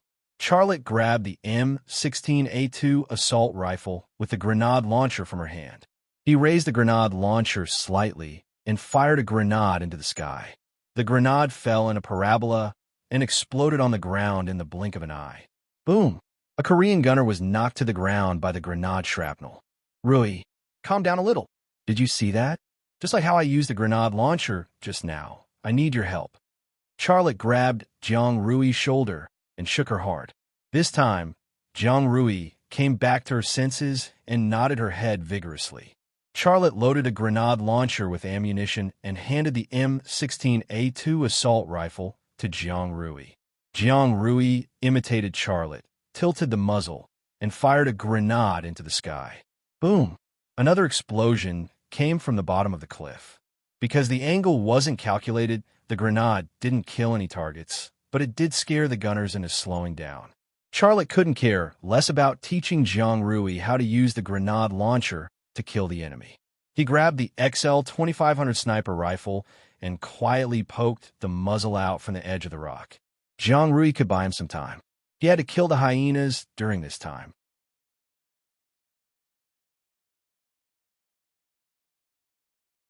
Chapter 473. In the forest, there was a tree that required several people to hug it. You're dead meat. A cruel smile appeared at the corner of Hyena's mouth. He locked onto the huge rock at the top of the mountain through the scope. His Barrett sniper rifle had been modified. Even the scope was custom-made with a lot of money. It could see a target 3 kilometers away. At the moment, the straight-line distance between him and Charlotte was less than 2,000 meters. Through his custom-made scope, he could even see the sniper rifle barrel that Charlotte had poked out from the edge of the rock. Although he saw Charlotte's gun barrel, even the king of the assassin world couldn't hit Charlotte's gun barrel with the Barrett sniper rifle in his hand. Furthermore, it was from a distance of 2,000 meters. You determined my position? I'll let you know on purpose. The cruel smile on Hyena's mouth became even more obvious. His finger was gently pressed on the trigger. As soon as Charlotte popped his head out, he would pull the trigger and send Charlotte to hell. And Shioshin's gunners were also creating such an opportunity for Hyena. Charlotte didn't dare let those gunners get close to him. Charlotte didn't have time to wait, but Hyena did. In a battle between top-notch snipers like this, it wasn't just a competition of marksmanship and experience, but also patience. And Charlotte didn't even have the chance to show his patience. The scales of victory were tilting towards Hyena. On the huge rock at the top of the mountain, the XL 2500 sniper rifle's barrel stopped after sticking out a foot. The muzzle was pointed straight ahead, facing the sea. However, it didn't maintain a straight state. Its muzzle was tilting down at a slow speed that was hard to see with the naked eye. What is he trying to do? Blind shooting? Hyena raised his eyebrows in disbelief. Impossible. I'm 2,000 meters away from him. How can he blind shoot at me from such a distance? Is he luring me to shoot and then snatching the time to shoot at me before I fire the next shot? It must be. I won't fall for it unless he shows his head. Charlotte didn't reveal his head from beginning to end, but the muzzle that stuck out from the boulder was already aimed in the hyena's direction. The muzzle and the hyena formed a straight line. Unfortunately, at a distance of 2,000 meters, the hyena could not see such a subtle change with his scope. In his field of vision, the gun was only a small, blurry object. He could only use his experience to determine that it was Charlotte's sniper rifle, but he couldn't detect that the gun was actually aimed at him. Why aren't you showing yourself? This guy's patience is pretty good, but it's a pity that he doesn't have much time left, Hyena thought to itself as it continued to wait for Charlotte to show up and kill him. Suddenly, a leaf beside him moved and fell from the treetop. The soft sound created by the leaves didn't escape the hyena's ears. He observed from the corner of his eye. He saw a white mark on the branch. It was a mark caused by the bullet grazing the branch and tearing open the bark. The hyena was instantly shocked, and his body stiffened in that instant. In the blink of an eye, a bullet flew through the air and shattered the Barrett sniper rifle scope. Before the scope completely exploded, the bullet had already pierced through the hyena's right eye, creating a fist-sized hole in his head. All of his thoughts stopped in that second, and the hyena fell from the treetop. Until his death, he still thought that he had locked onto and suppressed Charlotte. As long as he was given a little more time, he would be able to kill Charlotte. Unfortunately, this thought had already become the end of the hyena's career as an assassin. If there really was hell, the hyena must still be thinking about how Charlotte killed him in hell. On the boulder at the top of the mountain, a smile appeared on Charlotte's face. The way he killed the hyena was actually very simple. He just used his X-ray vision on the edge of the boulder, locked onto the hyena without showing his head, and then fired. The distance was too far, and the wind also affected his shooting, so the first shot didn't hit the hyena. However, the trace of his bullet grazing the branch was clearly captured by his left eye, and the speed at which he adjusted was much faster than the hyena. The second shot, the hyena died. In this world, no one could compete with Charlotte in terms of sniping ability. Charlotte and the XL 2500 sniper rifle were equivalent to an invincible existence. If the hyena knew this, he definitely wouldn't have accepted this job. Oh no, Jiang Rui's voice was very nervous. There are no grenades left. Lei, what do we do? Just lie down. Leave the rest to me. Charlotte pressed her down. The next battle had lost its last bit of suspense. Charlotte stuck his head out from the boulder, aimed and fired. Every time he fired, someone would fall. Without exception, their heads would explode and they would die in a mess. In just a few minutes, everyone that Shioshin brought with her was lying on the ground. The thick smoke on the battlefield gradually weakened, and the firewood was almost burned. The gunshots stopped, and Jiang Rui was stunned for a moment. Then she said in surprise, "What happened? Did they retreat?" "It seems so," Charlotte said. "You stay here, I'll go down and take a look. Remember, don't show your head." Jiang Rui said worriedly, "I don't trust you to go down alone." Charlotte stared at her. "Listen to me, and we can all live. If you don't listen, we may die here. Think about your parents. Think about the good life in the future. Remember, don't show your head." This sentence finally convinced Jiang Rui, and she got into the rain tarp and hid. She really thought about her parents and the good life in the future. Although she was the concubine and couldn't see the light, for her, who loved Charlotte deeply, as long as she could be with him, it was the greatest happiness. It wasn't easy for her to get it, so how could she not cherish it? Charlotte came to the battlefield and quickly found in Xiuxian, whose legs were broken by him, and Xiuxian's wound was still bleeding, and there was a big pool of blood on the ground. Charlotte squatted beside Xiuxian and reached out to pinch Xiuxian's philtrum, and Xiuxian slowly woke up, and he could no longer feel the pain. He saw Charlotte, and fear suddenly invaded his every nerve. You can't kill me," Charlotte said lightly. "I didn't say I would kill you. Your father is a big shot in South Korea, and I wouldn't dare to kill you." This seemed to be a compliment, but in Xiuxian's ears, it was a kind of sarcasm. "You save me. I'll give you anything you want," Charlotte said. "I can help you stop the bleeding, and I can even treat you. I know first aid, and my medical skills are not bad. If I save you, you can definitely live." "Then what are you waiting for? Help me stop the bleeding first." And Xiuxian was very anxious. Charlotte was not anxious at all. "I can save you, but you have to tell me where Gu Qin is." "Japan, Tokyo, Japan. She sold it to me, and I gave her a lot of money. She went to Japan." "Tokyo, Japan? Where exactly is it?" "I don't know. I really don't know. I don't have to lie to you." And Xiuxian said with a pleading tone, "Where is it?" Charlotte said, "It's on me. It's a USB flash drive, and it stores the evidence of Shinda Tianyin embezzling state assets. Once it's exposed, she will be in big trouble. Save me, and I'll give it to you." Charlotte untied Xiuxian's combat armor, and then found a USB flash drive in his pocket. He put the USB flash drive away, and then stood up. You lied to me?" And Xiuxian suddenly woke up. Charlotte smiled. "Don't be nervous. I won't lie to you. I'm going back to Haizhu now, and then I'll call an ambulance for you. You know, there's no cell phone signal here, so I can't help you call. Of all places, you just had to pick a place with no cell phone signal. You'll die a horrible death." And Xiuxian roared angrily. Charlotte said, "Are you kidding? You're like this now, and you'll die a horrible death, but you say I'll die a horrible death? You." And Xiuxian was so angry that she couldn't speak. Charlotte said lightly, "And Xiuxian, let me describe it to you. You'll die from excessive blood loss, and the process will be very slow and painful. But your father will suffer even more. I plan to send the things in my hands to the Korean media, as well as your father's political enemies.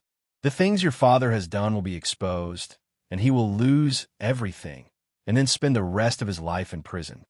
No. And Xiuxian suddenly cried, looking very sad. "Charlotte, Mr. Xia, I apologize to you. I'll give you all my money.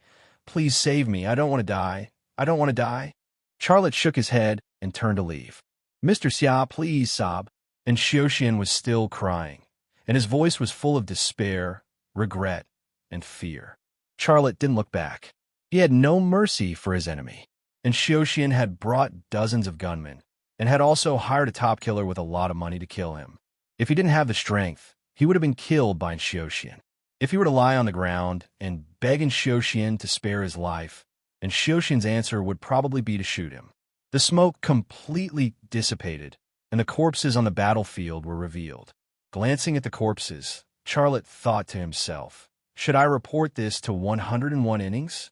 If I report to 101 innings, an investigation might lead to the matter of Tianyin and Gu Qin's cooperation to purchase state-owned assets.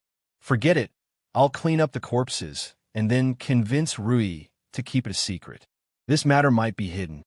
If it didn't involve evidence that could threaten Shinda Tianyin, Charlotte's choice would be to report the matter to 101 innings. However, since it involved Shinda Tianyin, he had no choice but to take the risk of hiding it from 101 innings. In the following time, Charlotte dragged the corpses into the forest and threw them into a natural trench. And Xiuxian's body was the last to be thrown into the trench. Charlotte took a grenade from a gunman and threw it into the trench. Boom!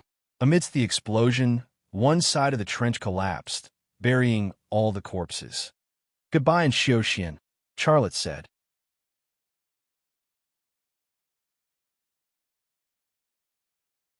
Chapter 474.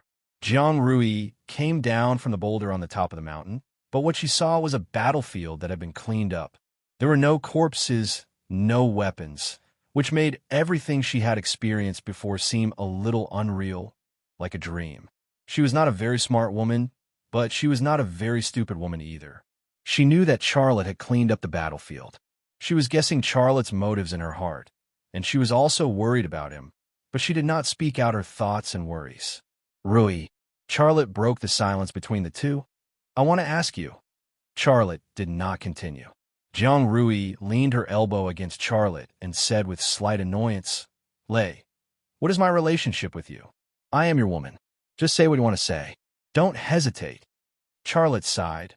Rui, this is a very special matter. I want you to help me keep this secret. Don't tell anyone. I know you are a policeman, and it will be very difficult for me to say this, but Jiang Rui interrupted Charlotte's words. I became the bureau chief with your help. Didn't I tell you that I am your woman?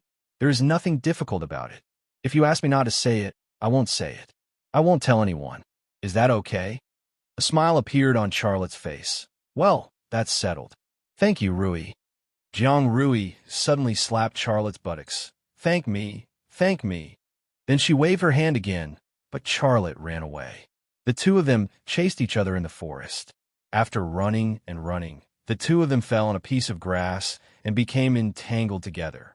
The scenery was picturesque in the open air, but the most beautiful thing was that the two of them became one. After experiencing a life-and-death battle, now was the time to relax and enjoy life. Before leaving the island, Charlotte blew up several speedboats, leaving only one to return to Haizhu. After returning to Haizhu, Charlotte destroyed the last speedboat. After going ashore, he said to Jiang Rui, Rui, just tell the special police training base that the speedboat is lost. Just pay them money. That's all. Jiang Rui agreed immediately. No problem, I'll listen to you. Since she was young, Jiang Rui had always been against Charlotte, but now that she had become Charlotte's woman, she seemed to have changed into a different person. She did not have her own opinions and listened to everything Charlotte said. She was obedient and docile. Looking back at the past, all that noise was actually just to attract Charlotte's attention. There were many women who loved Charlotte, but the one who loved them the most was none other than her. After settling everything, it was already evening when the two returned to the neighborhood. Charlotte followed Jiang Rui to her home. Jiang Shuqing and Yang Yun were both there. Jiang Rui had made a phone call in advance, and Yang Yun had prepared the meal early in the morning, waiting for Charlotte to come. Jiang Shuqing had just had an operation and did not dare to drink, but he personally poured wine for Charlotte and invited Charlotte to drink. Dad, don't let Lei drink too much. It's bad for his health. Jiang Shuqing was a little unhappy. Lei rarely comes to our house for dinner. You don't pour wine for him, but you want me to pour wine for him? Dad, if you get him drunk, I won't talk to you anymore. Jiang Rui curled up the corner of her mouth, full of tenderness. Yang Yun was slightly stunned, and then looked at Charlotte out of the corner of her eye. She seemed to notice something and tentatively said, Lei, I heard that you are engaged to Tianyin, right? Charlotte was a little embarrassed. Well, yes. Yang Yun sighed softly. Auntie Yang is happy for you. I know that woman. She is the richest woman in China. She and you are a match. This word seemed to be the key word in Yang Yun's words. The implication of this sentence seemed to be that Jiang Rui and you weren't a match of equal social status, and it sounded a little sour. It was inevitable that Yang Yun had such a feeling. She watched Charlotte and Jiang Rui grow up together, and in her heart, she had long regarded Charlotte as a member of her family. But now Charlotte was with Tianyin. How could she be happy? Annie, I am not with Tianyin for her money. We signed an agreement that her property and mine are separated, and we are also in charge of our own companies, Charlotte said. Yang Yun said, Is there anyone who lives like this? She proposed it, right? Is she worried that you will take advantage of her property? Charlotte's first reaction was to defend Tianyin because he was very clear that he and Shinatianin had signed a prenuptial agreement, and it had nothing to do with Shinatianin. But then he thought that Auntie Yang's words were obviously aimed at Shinatianin for taking away her daughter's position. She was doing on purpose, so there was no need for him to explain. He just needed to listen. Sure enough, in the following period of time, Yang Yun picked on Shinatianin's faults without end. Xia Lei just listened, occasionally nodding his head, as if he had already listened to everything. However, Jiang Rui was not willing to listen to these gossip. "Mom, don't talk about him like that. He is from a different world from us, and he is different from ordinary people like us." Yang Yun glared at Jiang Rui. She didn't say anything, but she felt wronged in her heart. "You silly girl, isn't your mother helping you to steal him away? Now you say that I am as stupid as your father." Jiang Rui and Yang Yun looked at each other, and they were dead set on protecting Charlotte. After dinner, Charlotte and Jiang Shuqing drank tea for a while, chatted for a while, and then got up to leave. "I'll send Charlotte home." Jiang Rui followed Charlotte out and went to Charlotte's home. Yang Yun and Jiang Shuqing thought that Jiang Rui would go home soon, but after waiting for more than 10 minutes, Jiang Rui didn't come back. "Old Jiang, what's going on?" Yang Yun asked suspiciously. Jiang Shuqing asked in confusion, "What's going on?" Yang Yun said, "Charlotte's home is on the second floor. It's been almost 20 minutes. Why hasn't Rui come back yet? Why do you care so much? Rui has liked Leicester since she was a child. What's wrong with them chatting for a while? Don't be nosy. She's grown up, and she knows how to face it," Jiang Shuqing said. Yang Yun rolled her eyes at Jiang Shuqing and said, "You're so open-minded. Leicester is such a good person, and we watch him grow up. Rui has also liked Charlotte since she was a child. Now, Charlotte is with another woman. How sad will Rui be? I don't feel good about it. You, on the other hand, look like you're fine." Jiang Shuqing said, "Leicester has done us a favor. Don't talk about him like that. It's their fate that he is with another woman. I understand that you feel upset, but it's useless. Forget it. I don't want to talk to you. I'm going to see why Rui hasn't come back yet. I'm worried that she's hiding outside and crying."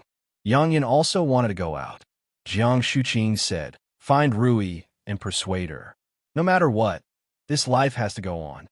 Yang Yun glared at Jiang Shuqing again and then went out. She went up to the second floor and came to the door of Charlotte's house. She reached out and was about to knock on the door when a voice suddenly came from inside the house. It was Jiang Rui's voice. As a mother, Yang Yun immediately recognized it. The voice seemed to be in pain, but it also seemed to be very happy. There was a lot of nonsense, sometimes praising something, and sometimes acting coquettishly and begging for mercy. Yang Yun was an experienced person. Of course, she knew what a woman was doing when she made such a sound. Her face also quietly blushed. She gritted her teeth and spat. "You stinky girl, I was worried that you would hide outside and cry, but you're having an affair with Charlotte." The voice from inside the house came intermittently. This time it was Charlotte's voice. "Rui, if Annie finds out, will she blame me? Don't worry about her, yeah." It was Jiang Rui's voice. "If I give birth to a son for you, she will rush to take care of the child, yeah. Keep your voice down. Don't let the neighbors hear." Charlotte was very nervous. It would be so shameless to eavesdrop outside the door. It was Jiang Rui's voice. Outside the door, there was no place on Yang Yun's face that wasn't red. She lightly stomped her feet and then spat. "Damn girl, you and Lei Zi are the ones who are shameless. You still want me to take care of your child? No way. When you get home, see how I'll deal with you." After saying this, Yang Yun laughed again. In fact, if she was really angry, she was afraid that she would have kicked the door at this time. But she didn't. She just quietly stood at the door and eavesdropped. Her heart was also full of joy. She could understand the underground relationship between Jiang Rui and Charlotte. The reason was very simple. As long as her daughter was willing, as long as her daughter could be happy, she could accept it. As for not helping Jiang Rui take care of the child, it was even more of a sentence out of anger. If Jiang Rui really gave birth to a child for Charlotte, as a grandmother, how could she not take care of the child? The voices in the house continued. Jiang Rui was becoming more and more unreserved, and her mouth was full of nonsense. Yang Yin was too embarrassed to eavesdrop anymore, so she quietly went back. Not long after Yang Yin left, Jiang Rui finally calmed down. She curled up in Charlotte's arms, enjoying all the wonderful feelings after a good time. "Rui, I'm going back to the capital tomorrow," Charlotte said softly. "Don't you want to stay for a few more days?" Jiang Rui suddenly became sad. Charlotte said, "I also want to stay with you for a few more days, but there are too many things to do. I have to go back to deal with them."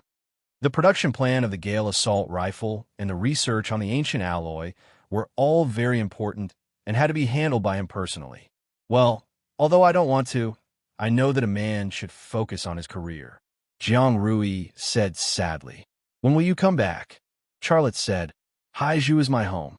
I will definitely come back a lot." Jiang Rui smiled. "You have to remember that you still have a concubine in Haizhu. You can't forget me and come back to accompany me from time to time. That's my only wish." "Okay." Charlotte hugged her and promised Jiang Rui. But at the same time, he thought of Shinatianin and felt a sense of guilt. If he chose to be loyal to Shinatianin, then the harm that Jiang Rui suffered would not be healed. He accepted Jiang Rui, but he betrayed his marriage with Shinatianin. This made him feel guilty and uneasy. He was caught between two women. No matter what he chose, he would hurt the other one. This was unsolvable. Let nature take its course.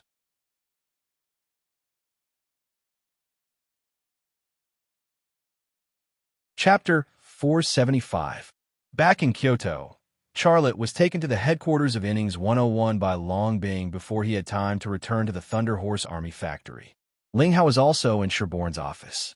After a greeting, Sherborne put a file on the coffee table and pushed it to Charlotte. "What is it?" Charlotte asked. "Open it and you'll know," Sherborne said. Charlotte opened the file and saw the things inside. A health insurance certificate, a bunch of keys, and a driver's license. The name on the driver's license and the name on the health insurance certificate were the same, Tosu Kato. The photos on the health insurance certificate and the driver's license were also Charlotte's. Japan was a country without a national ID card. The health insurance certificate was the proof of identity, so was the driver's license. Seeing the health insurance certificate and the driver's license, Charlotte immediately understood Sherborne's intention. Sherborne forged a Japanese identity for him, which meant he was going to Japan. Charlotte's eyes moved to the keys. He saw the car key of a Toyota Reise and several house keys. He was a little curious and asked, "Mr. Sher, you forged a Japanese identity for me. Have you prepared a car and a house?" Sherborne nodded. "That's what we got from the intelligence station over there. Someone will pick you up when you get there. The house and the car are ready, and the identity is fake." Charlotte was silent for a moment and said, "I only said that the next treasure may be in Japan, but I'm not sure. Isn't it too fast for you to prepare things for me to go to Japan so soon?" Sherborne glanced at Ling Hao. Ling Hao said, "Mr. Xia, the higher-ups attach great importance to the Mystic Gold project and are urging us to hurry. This time I asked Long Bing to pick you up because I want to talk to you about your opinion. You see, we have prepared everything for you. When will you leave?" The Dense Gold project was an ancient alloy project. Charlotte was urged to go to Japan as soon as he returned to Kyoto. The higher-ups were really impatient. Charlotte frowned. "What if it's not Japan?" Ling Hao smiled and said, "We believe in your judgment, Mr. Xia. That's why we made preparations in advance." Charlotte glanced at the health certificate and driver's license on the coffee table and smiled bitterly. "You're not going to tell me that I'm going to Japan just like that, are you? I'm sure that if I go like this, I'll be invited to coffee by the Japanese Secret Service and the CIA as soon as I get off the plane." Ling Hao and Sherborne looked at each other. "You're not alone," said Sherborne. "When you get there, our people will meet you there. We also have an intelligence station in Tokyo." Ling Hao said, "It's definitely dangerous, but the Dense Gold project is so important to our country that we have to take the risk. The message is very clear. If you have any needs, we will meet them all." Charlotte thought for a moment. "This trip to Japan is very dangerous. Give me at least a month to prepare. In addition, before entering Japan, it's best to let me fly around Japan with a compass. I have to make sure that the next treasure site is in Japan before I enter Japan. Fly around Japan? Sherborne's expression was exaggerated. Boy, how can you make such a request? Do you think Japan is ours? You can fly whenever you want? Little Japan is very arrogant. Don't you know that our plane can fly around it? Charlotte said faintly. A Russian plane will do. I'll go to the 4 northern islands in a month. You find a way to let a Russian plane fly around Japan. Are you serious? Sherborne stared at Charlotte in disbelief. Charlotte nodded. I'm not kidding. Sherborne looked at Ling Hao again. Obviously, this was not a decision he could make. Ling Hao thought for a moment and said, well, we can meet this condition. Anything else? Charlotte pushed the health certificate back to Sherborne. I'll take some photos when I go back. You can use my photo to forge the certificate. It's too dangerous to use my original appearance to forge the certificate. Sherborne said, well, I'll ask Longbing to pick it up after you take the photos. Mr. Ling, is there anything else? If not, I'll go back to the factory. Charlotte said. Ling Hao seemed to remember something. Oh, I almost forgot. The Ministry of National Defense will hold a weapons exhibition at the end of the year. It's not an ordinary exhibition. The military will inspect and test the weapons exhibited by each company and select the best light weapon. Charlotte's heart skipped a beat. Select the best light weapon? Ling Hao said, it's not a simple selection. It's not just a certificate and a bonus. Since we're friends, I'll let you know in private. Our country's army is going to change their assault rifles. I think this is a once-in-a-lifetime opportunity to be proud. If your Thunder Horse military factory can defeat the Hanwoo Arms Company and other small arms manufacturers, I can guarantee that your Thunder Horse military factory will receive a huge opportunity for development. This was indeed a once-in-a-lifetime opportunity. Charlotte held back his excitement. Mr. Ling, when will the weapons exhibition start? Where will it be? In the capital at the end of the year. Ling Hao said, there are about 20 days left before the end of the national calendar. You still have time to prepare. Charlotte smiled. Thank you, Mr. Ling. This is really important to me. Ling Hao said, you can participate in the exhibition, but your task is the most important. I won't delay either side. Don't worry. The reason why Charlotte said he would leave for Japan in a month was not because he needed to make a lot of preparations. He just wanted to relax and accompany Shinda Tianyin. Ling Hao stood up and extended his hand to Charlotte with a smile on his face. Brother Xia, I'll wait for your good news. Charlotte shook Ling Hao's hand. Brother Ling, I'll do it well. Ling Hao expressed his goodwill to Charlotte. He first called him a friend, and then called him Brother Charlotte. How could Charlotte refuse such friendship? It was only natural for him to call him brother. Ling Hao was neither an enemy nor a friend, and he had even investigated Xiao Lei. Now, he was Charlotte's friend. Charlotte didn't let Long Bing send him back after leaving 101 innings. He called for a taxi and took it to White's Tag Town. Just as he arrived at White's Tag Town, Charlotte received a call before he even reached Thunder Horse Military Factory. It was a local number that had never called before.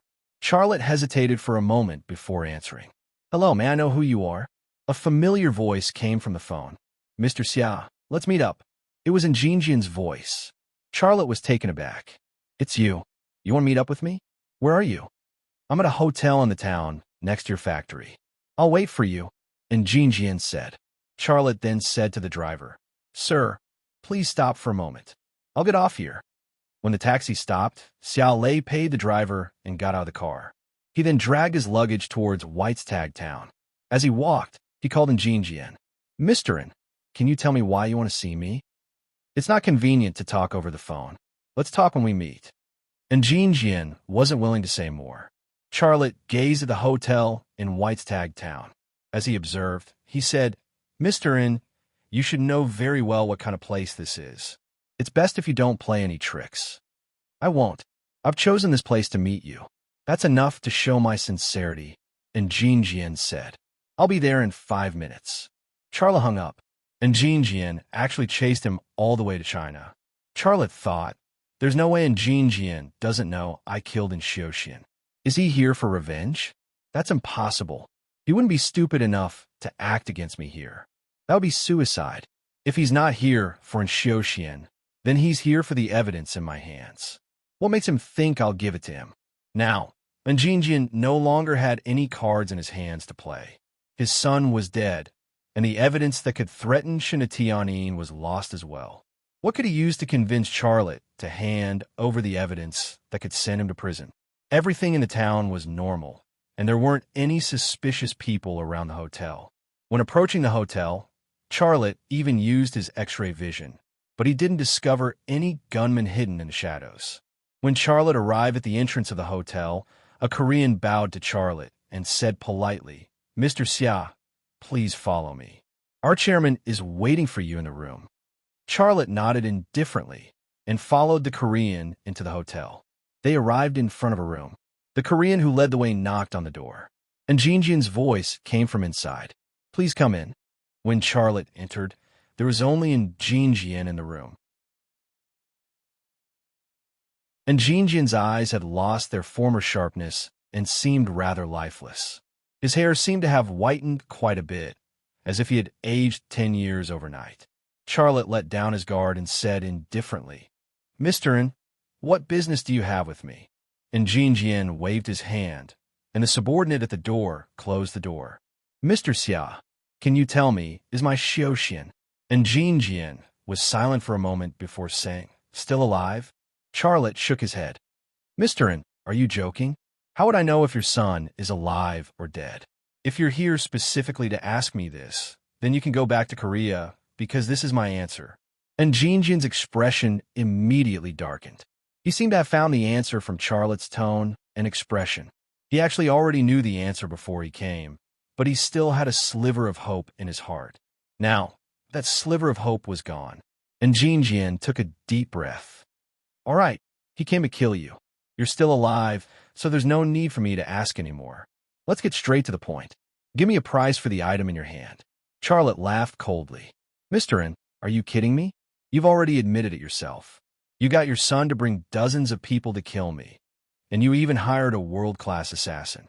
Now, you still have the face to come and talk to me about a deal? There's no deal in this world that can't be negotiated. Trust me, there definitely isn't." And Jinjian bowed to Charlotte.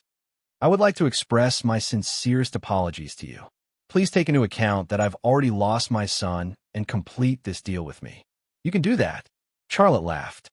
"You Koreans are really hard to understand. Do you think that if you apologize to me, I will fulfill your wish?"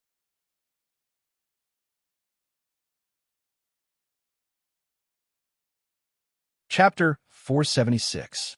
And Jinjian straightened his body and put on a serious expression. "You will. I know this better than you." Charlotte couldn't help but laugh. "You know my thoughts better than I do? Mr. N, aren't you overestimating yourself? However, I do admire how thick your skin is. For you to be able to stand in front of me and say such words, this is also a kind of ability." Faced with such ridicule, and Jinjian was still not angry. He said, "Mr. Xia, what do you get for handing those things over to the Korean media? It's just the thrill of taking revenge on me. If you do this, I will fall from power and even go to jail. However, apart from the thrill of taking revenge, you won't get anything else. By making a deal with me, you can get a lot more. It's not that I'm thick-skinned, but that I'm not blinded by hatred." Charlotte was slightly stunned. He suddenly realized that his opponent, and Jinjian, was actually such an extraordinary person. He had killed his son, yet Jinjian was actually apologizing to him and proposing a deal to protect himself. For a person to be able to do this, how could he be a simple person? "You kill my son, so I should hate you." However, hatred can't solve any problems, and a person shouldn't live in hatred. And Jinjian's tone was filled with sincerity. "Mr. Xia, this is a principle I learned from China's Taoists. I sincerely hope that you can agree to make a deal with me. Name your price. You want to use money to buy back the things in my hands?" Charlotte probed, and Jinjian nodded. "Yes, name your price." He paused for a moment before saying, "I hope it's a reasonable price. Do you think I'm someone who lacks money?" Charlotte countered, and Jinjian stared straight at Charlotte. "Then what do you want?" Xiaolei didn't say anything. He stared straight at Jinjian. At this moment, he already had his own thoughts. If I want money, I can at most extort tens of millions from him, or maybe even more. This amount of money is meaningless to me. And Jin Jian is the head of the Korean Grand National Party and the chairman of the Divine Domain Corporation. He will be participating in the Korean presidential election soon. In the past, I didn't think that he would win the election, but his performance today was so extraordinary. How about Mr. Xia? And Jin Jian was a little unsure of Charlotte. He probed, "If you don't want money, I can cooperate with you in business and let you earn enough profit. You can even invest in South Korea. With my help, your company will have a foothold in the South Korean market." Charlotte shook his head. "Then what do you want?" And Jin Jian's eyes hid a trace of viciousness. Charlotte smiled. "Mister, and how about this? You go back and I'll help you with the election." "What?"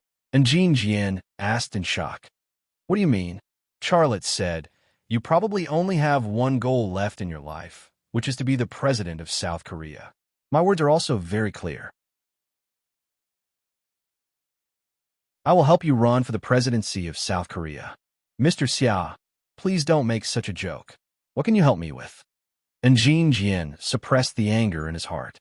"I've already shown you my greatest sincerity. If you continue to humiliate me, I will fight you to the death." Charlotte said, "I'm not humiliating you. You asked me what I can help you with, and I'll answer your question. I can help you keep the evidence of your crimes. Isn't that enough?" And Jin Jian suddenly understood Charlotte's motive, and he could no longer control the anger in his heart. "Charlotte, you want to use those things to threaten me? To even threaten the president of South Korea?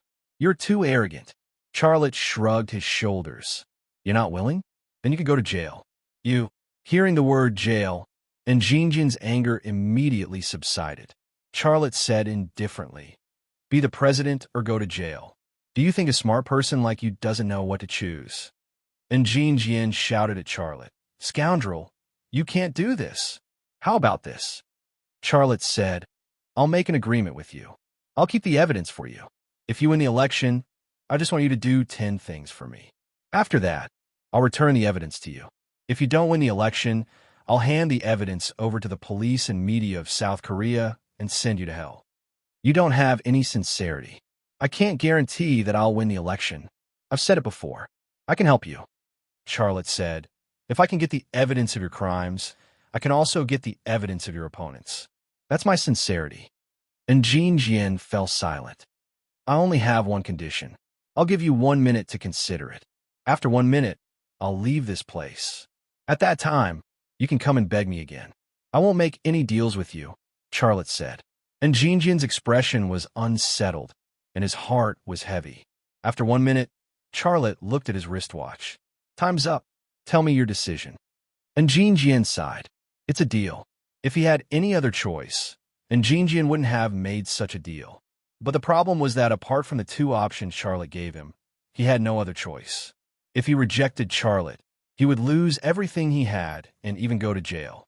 If he agreed to Charlotte's terms, he would protect everything he had and even sit on the throne of the president. So, apart from compromising with Charlotte, what else could he do? Half an hour later, and Jin Jian left Whitestag town. Charlotte also walked towards Thunderhorse Military Factory. On the way, Charlotte smiled happily. He couldn't help but imagine the scene of Jin Jian becoming the president of South Korea. At that time, Jin Jian would control the fate of South Korea, and he would control Jin Jian's fate. With such a card in his hand, it was hard to imagine what he would get.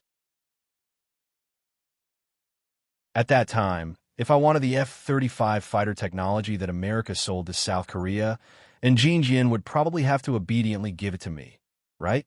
Charlotte thought to himself. Although it was just a thought that was out of reach, just thinking about it made him excited. After returning to Thunderhorse Military Factory, Charlotte's thoughts left Jin Jian. For him, Jin Jian's existence was just a hidden investment. If Jin Jian could win the election, that would naturally be great. If he couldn't win, he wouldn't lose anything. The rifle bidding was the most important thing right now. Time was tight, and he had to be busy for a while.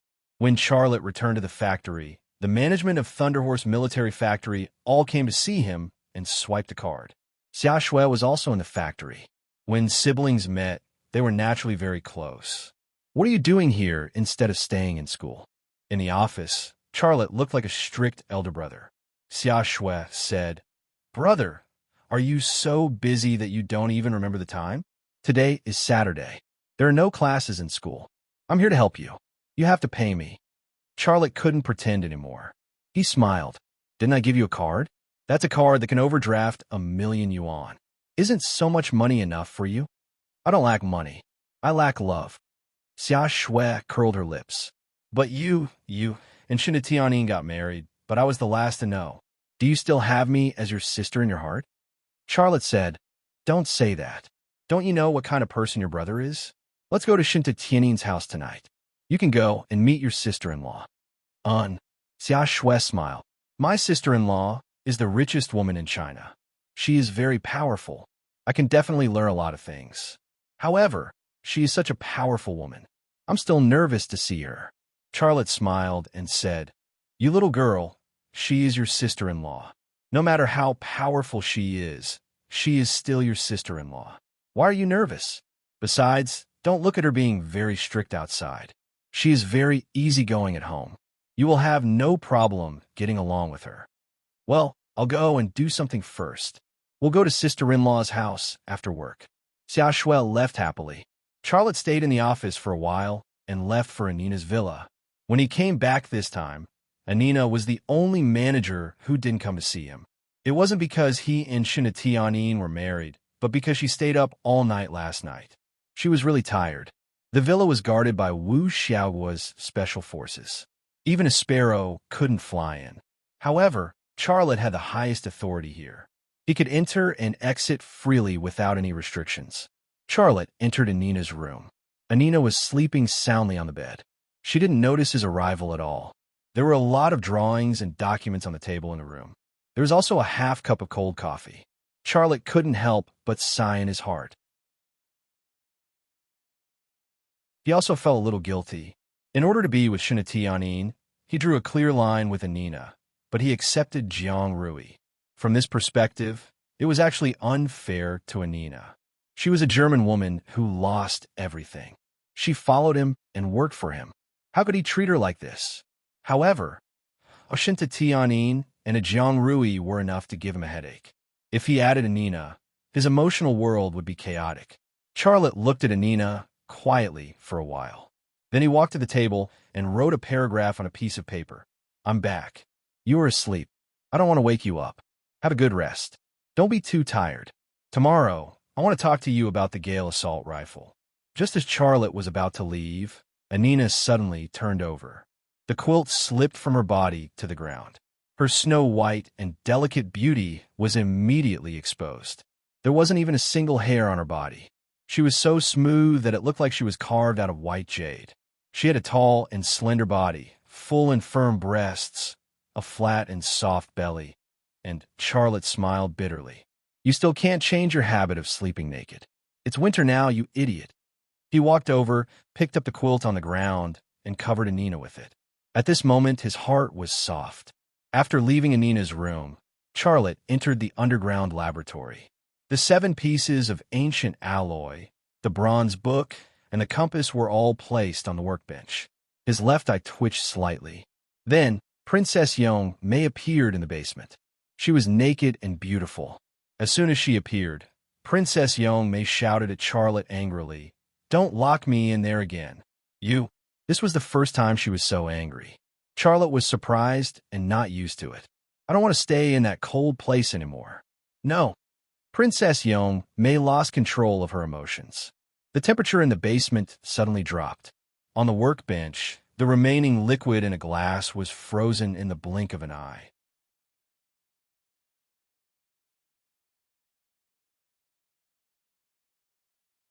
Chapter 477.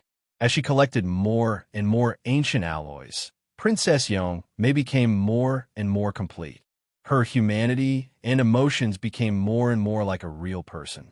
Not only that, but Charlotte also discovered that when Princess Yong Mei was angry, the temperature around her would drop. The strange energy in her body seemed to be related to her emotions. An angry Princess Yong May made Charlotte feel fear, not for any other reason than the fact that Princess Young May had the ability to kill without a trace. Although she called him the only who could guarantee that she wouldn't attack him when she was angry. Calm down. Xiaolei was a little nervous. He subconsciously took 2 steps back. Are you afraid of me?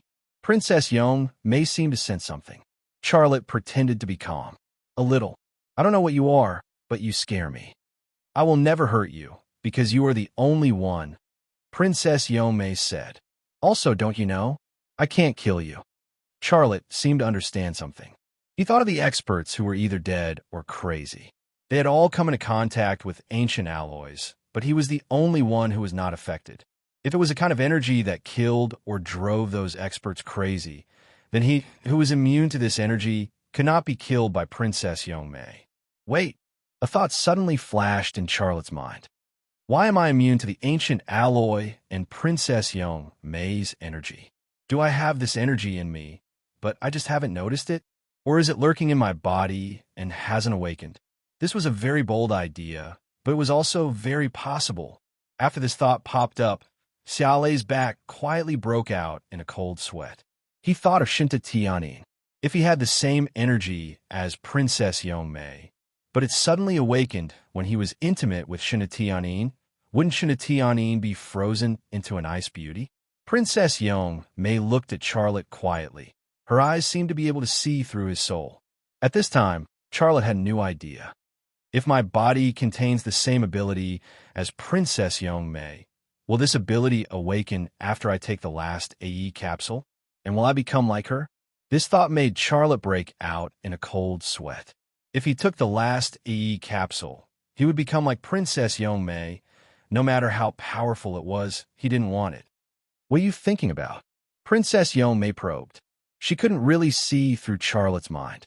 Charlotte came back to his senses. You want to stay outside? Princess Young May said, Yes, I don't want to go in again. What's inside? Charlotte asked. There's nothing. Darkness. Endless darkness. Princess Young May looked pained. She didn't want to imagine what it was like inside. Endless darkness? Can't you see anything? Is there nothing else besides you? Princess Young May shook her head. I've already said it very clearly. Darkness. There's only darkness. I can't see or touch anything. Charlotte thought for a moment. Can you describe that space to me? Space? Your description might be correct, but I don't know anything. Princess Young May said. Charlotte fell into deep thought again. He guessed that it was a vast and endless space. It was dark, cold, and had nothing. His gaze moved to the side of the box that had been put together. There was an arch pattern on it. Could it be the door to that space? Promise me, don't lock me in again. Princess Young May looked at Charlotte with a pleading expression. Charlotte thought for a moment and said, It's fine if I don't lock you in, but I have 2 conditions. You have to promise me. What conditions? Tell me. Charlotte said, I know you can kill people, destroy their brains, and make them crazy. You can stay outside if you want, but you can't hurt anyone. If someone wants to hurt you, can I help you? Princess Young May asked. Charlotte said, If there's such a situation, you can help me. But you have to ask for my permission. No problem, I promise you. What's the other condition? Once you appear, the space you're in will be very cold. Others will find out, which will bring me trouble. Also, I have my privacy. For example, when I go to the bathroom or take a bath, I don't want you to appear by my side. Can you do this condition? Princess Young May thought for a moment. I can do it. When you don't want me to appear, I can hide in your necklace. Charlotte looked down at the necklace hanging on his neck. The pendant hid the last AE capsule. He had never shown this AE capsule to Princess Young May, but she seemed to know of its existence. This surprised him. Princess Young May said, The thing hidden inside makes me feel close. It's like a part of me. I can enter it. How do you enter it? Princess Young May smiled, but it was a strange smile. At this moment, her body suddenly started to condense. It was a process of collapsing from the inside. In the blink of an eye, she had condensed into a silver-white ball of light the size of a pill. She flew toward the necklace on Charlotte's neck. The cold air hit him. The coldness not only made his body uncomfortable, but also seemed to affect his soul.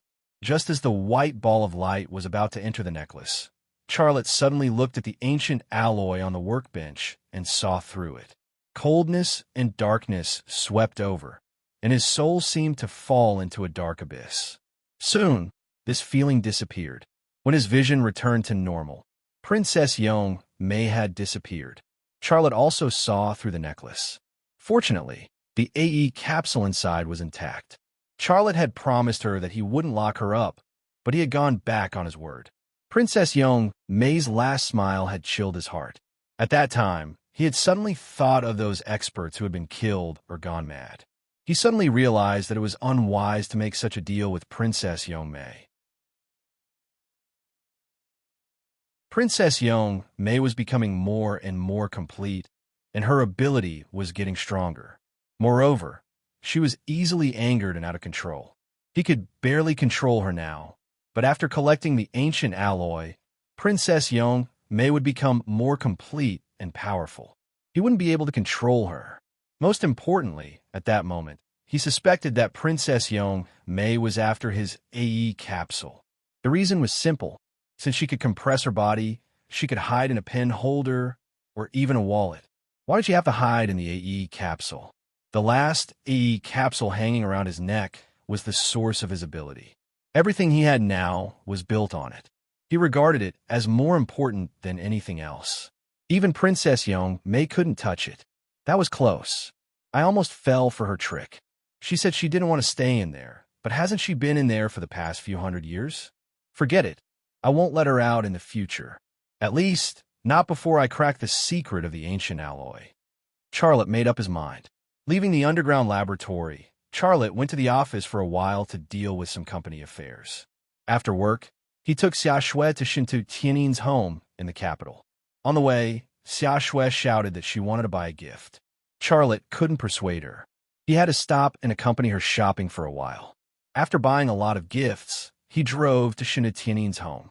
After receiving a call from Charlotte, Shintu Tianin was already waiting at the door. This was the first official meeting between his sister-in-law and sister-in-law. This was a reason why Xia Shui insisted on buying a gift. The reason why Shintu Tianin greeted her personally was also the same. "Hello, sister-in-law." Xia Shui's mouth was very obedient. As soon as they met, she greeted her affectionately. Shintu Tianin smiled. "Little Shui is so beautiful, like a porcelain doll." Xia Shui giggled. "Sister-in-law is beautiful. Sister-in-law is the most beautiful woman I have ever seen." Shintu Tianin was very happy. As Xia Shui said this, she subconsciously thought of Liang Xiao. She was Charlotte's first girlfriend. Xia Shui must have seen her before. Xia Shui said that she was the most beautiful woman she had ever seen, which meant that she was more beautiful than Liang Xiao. Although this was just a statement, and there was no standard for measurement, these words came from the mouth of Xia Shui, the sister-in-law. She, as the future sister-in-law, enjoyed it. "Little Shui, this will be your home in the future. You don't have to buy gifts in the future. You don't have to buy anything when you go back to your own home." Shintu Tianin said, "And I will listen to sister-in-law." Xia Shui's mouth was as sweet as honey. The sister-in-law and sister-in-law complimented each other. It was very warm, but Charlotte was left out. It wasn't until he entered the door that he found a chance to talk to Shintu Tianin. He called Shintu Tianin into the study. He took out the USB that was found on Enchantment and handed it to Shintu Tianin. "This is what Enchantment used to threaten you. The source is from Gu Qian." Charlotte said, "Although I got this USB, it is Gu Qian style. It is impossible that she didn't copy it." "Husband," Shintu Tianin got into Charlotte's arms. "I should have listened to your advice. I am so worried now. If Gu Qian uses the things in her hands to frame me, what should I do?" Charlotte was silent for a moment and said, "Tianin, tell me honestly, how many state-owned assets did Gu Qian help you buy?" "Two, more than 20 billion. Shintu Tianin said. "You sigh." Xiao Lei sighed, his brows knitted together. The number that Shintu Tianin said was much more than he expected. Illegal acquisition of state-owned assets was equivalent to illegal embezzlement, which was a very serious crime. People who embezzled tens of millions of state-owned assets were sentenced to serious crimes, let alone more than 20 billion. Such a large amount, if not handled properly, could lead to death. Shinta Tianyin also became nervous. Husband, I actually don't want to, but in the face of those high-quality assets, even if I don't do it, someone else will do it. I didn't think that Gu Qian would hold back, and I didn't think it would be so serious. What should I do? Let me think about it. Don't tell Dad about it in advance, lest he worry. For a moment, Charlotte didn't have a good idea. At this time, Xia Shui suddenly poked her head in from the door and giggled. Sister-in-law, brother, you don't have to show off your affection like this. How do you want me, a single dog, to get along with you? Charlotte rolled his eyes at her.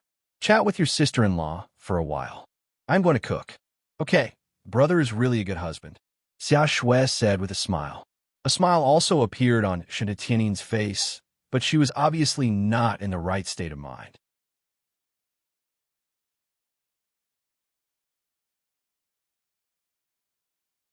Chapter 478.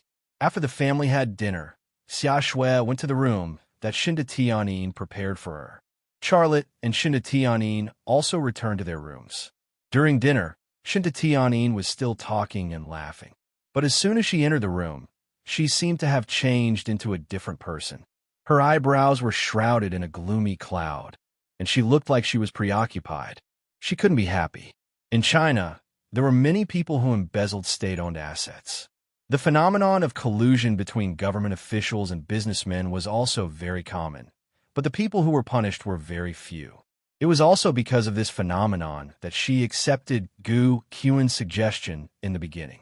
With the help of Gu Qian, she started some of the former industries of the Gu family. She didn't think that it was easy to swallow those assets, but the handle left behind was like a knife hanging over her head, which could be chopped off at any time. Tianyin, I don't understand. You are not short of money. Why do you want to take those assets? In the room, Charlotte asked softly. Shinta Tianyin said, I am not short of money. Money is just a number for me. My dream is to develop the Wanxiang Group into a world-class large company, like Apple, Microsoft, or General Electric Company. The assets that I have taken are all high-quality assets. Their hidden value is higher. They can become the cornerstone of my dream, and I want to take them. It just so happens that Gu Qian can help, so it led to today's situation. She was ambitious and extremely smart. She knew that it was not easy to develop the Wanxiang Group into a company like Apple, Microsoft, or General Electric Company. It could even be said to be an unattainable dream. Therefore, she wanted resources, a lot of high-quality resources, to serve her dream. What's more, many people were taking state-owned assets without being punished. Why couldn't she? In the final analysis, it was because her ambition was too big and her ambition was too high. Charlotte actually understood all these in his heart. He was clear about it, but his heart was helpless. Tianyin, I also want to develop my company into a world-class big company, but I just have this idea. I don't have to do it. If I can do it, I will be happy. If I can't do it, I don't think it's anything. I'm very satisfied with what I have now. You should also be satisfied. Only when you are satisfied will you be happy. Shinta Tianyin said, I know that contentment brings happiness. However, a person's life is too short. I want to leave a brilliant stroke in this world. I want to develop the Wanxiang Group into a world-class company. This is my dream. For this dream, I am willing to take some risks. You won't regret it, even if it leads to serious consequences? Shinta Tianyin shook his head. I don't regret it.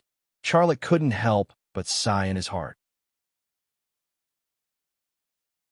He knew that he couldn't convince his wife, not in the past and not now. Shinta Tianyin leaned over and hugged Charlotte's waist tenderly. Hubby, you'll let me get through this, right? Charlotte smiled bitterly. You are my wife. We are a family. Your difficulties are my difficulties. If I don't help you, who will? Don't worry. I will help you get rid of Gu Qian. Are you going to kill her? Shinta Tianyin suddenly became nervous, and her tone was full of worry. Charlotte said, she has joined the CIA and is suspected of betraying national interests. In the 101 innings, she has long been labeled as a person to be sentenced to death. If I find her, I will kill her. Don't say it. I don't dare to think about it. I'm very scared. Shinta buried her head in Charlotte's chest. She could find the security she wanted by Charlotte's side. I have information that Gu Qin is now in Japan. It will be difficult to find her. Charlotte still said it. He wanted Shinta to understand the seriousness of the matter. So, you have to be prepared for the worst. The worst? Shinta bit her lip. Is it going to jail? Charlotte said, I won't let you go to jail. Even if Gu Qin reveals those things before the police file a case, I probably have a way to keep you safe. The corners of Shinta Tian's mouth curled into a smile. Her gaze towards Xia Lei was filled with love and respect. Charlotte had a different feeling in his heart. It was terrible. He promised to keep Shinta safe before the police file a case. That was to use the resources he had now to threaten the people above him. He only had 2 cards in his hand. One was the Thunderhorse military factory, and the other was the X-Dance Goal project. But these 2 cards might not be able to achieve his goal, and he would fall into a passive situation. Hubby, let's not talk about these unpleasant things. We should rest. Shinta whispered into Xia Lei's ear with his hot breath. Well, don't talk about it. Don't worry too much. Maybe it's not as bad as I said. In short, I'll take care of everything. Charlotte also put away his messy thoughts. Shinta heart was warmed and moved. She put her soft hands on Charlotte's chest and pushed gently. She didn't use much strength, but Charlotte obediently fell back and fell on the soft mattress. Shinta took advantage of the situation and pressed on Charlotte's body. Her softness, her beauty, her sexiness, these were the incentives that made Charlotte excited. Honey, my stomach hasn't responded yet. You have to work hard. Shinta looked extremely shy. Her eyes were like magnets that could suck Charlotte's whole body into her body. I'm already working hard. Charlotte was a little breathless. Squeak. The plastic bite opened gently. Shinta slowly slid down from Charlotte's chest and finally stopped. At that moment, Charlotte couldn't believe it. His heart was full of surprise, excitement, and happiness. Shinta raised her head. Her face was flushed and shy. I learned it from the movies. I want to make you happy. Shinta buried her head again. Charlotte's thoughts completely stopped. He couldn't think of anything else. Every cell and nerve in his body was filled with joy and happiness. It was already a great thing to be able to marry a woman like Shinta. It was even more amazing to be able to get a scout like Shinta. What else could he be dissatisfied with? Adele's new song, Hello, suddenly rang. It was Shinta-Tian's ringtone. Who would be calling at this great moment of giving birth to a new life? Shinta ignored it. She wholeheartedly wanted to give Charlotte happiness and joy, but Adele's loud voice kept singing. In the end, she got up gloomily and took out her phone. Japan's international code. Shinta-Tian's expression suddenly became serious. She said nervously, could it be her? Charlotte also got up and said, put on speakerphone. Answer it. Shinta put it on speakerphone and answered the phone.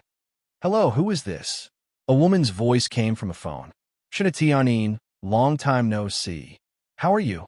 This voice was very familiar to both Shinta and Charlotte. It was Gu Qin's voice. Shinta glanced at Charlotte and said, Gu Qin, why are you looking for me? You're a little out of breath. Did you just finish exercising? Gu Qin's voice had a hint of ridicule. Shinta cheeks turned slightly red. She said with some annoyance, don't talk nonsense. Tell me, why are you looking for me? Charlotte is by your side, right? Shinta was stunned for a moment and didn't know how to answer. I'm not looking for you. I'm looking for Charlotte. It was Gu Qin's voice. Charlotte, I know you're by Shinta side. Don't hide.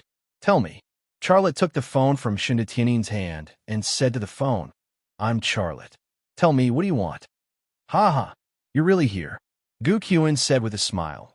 Charlotte, you and Shinta are having fun in bed, but I'm alone in a foreign country. I miss the past. At that time, my father and my brother were still alive. I was their pearl, and I could get everything I wanted. But now, all these have become memories. Every time I think of my father and brother, my heart feels like it's being cut by a knife. It's very painful. Charlotte interrupted Gu Qin. I don't have time to listen to you. If you have something to say, say it. If there's nothing else, I'm hanging up. If you hang up on me, your Tianyin will be in the papers tomorrow morning. If you have the guts, then hang up. It was Gu Qin's voice. Shinta Tianyin suddenly grabbed the bedsheet, her 10 fingers twisting the bedsheet with all their might. She obviously thought the bedsheet was Gu Qin. She wanted to break all her hair and neck. After a moment of silence, Charlotte said, "Let's not waste time. Tell me, what do you want?" "Okay, I want my brother. If you return my brother to me, I'll return Shinta Tianyin's dirty things to you." Gu Qin revealed her motive. Charlotte frowned. "Are you kidding me? Your brother has been sentenced and is now in prison. How can I get him out? Others don't have the ability, but you do. I believe you must have a way." Gu Qin said with a smile, "Charlotte, why do you think Shinta Tianyin married you? She's 10 times smarter than you think. She married you because of your ability. She also likes you. In this world, only you can satisfy her ambition, and only you meet her conditions." "Shut up," Shinta Tianyin berated. "Gu Qin, if you have something to say, just say it. Why are you trying to sow discord between us? I love my husband. Our relationship is not something that you can provoke just because you want to. Come on, we're both women. Do you think I don't know what you want?" Gu Qin's voice. Shinta Tianyin still wanted to say something, but Charlotte put a finger on her lips, indicating that she shouldn't argue with Gu Qin. Then he said, "Gu Qin, change your condition. How much do you want?" "How much?" Gu Qin's sick laughter came from the phone. "My Gu family used to have tens of billions of assets, comparable to the Shinta family. If you really want to use money to solve the problem, then return me what I lost. I'm not greedy. 50 billion will do." Charlotte couldn't help but feel angry. "Gu Qin, don't push your luck."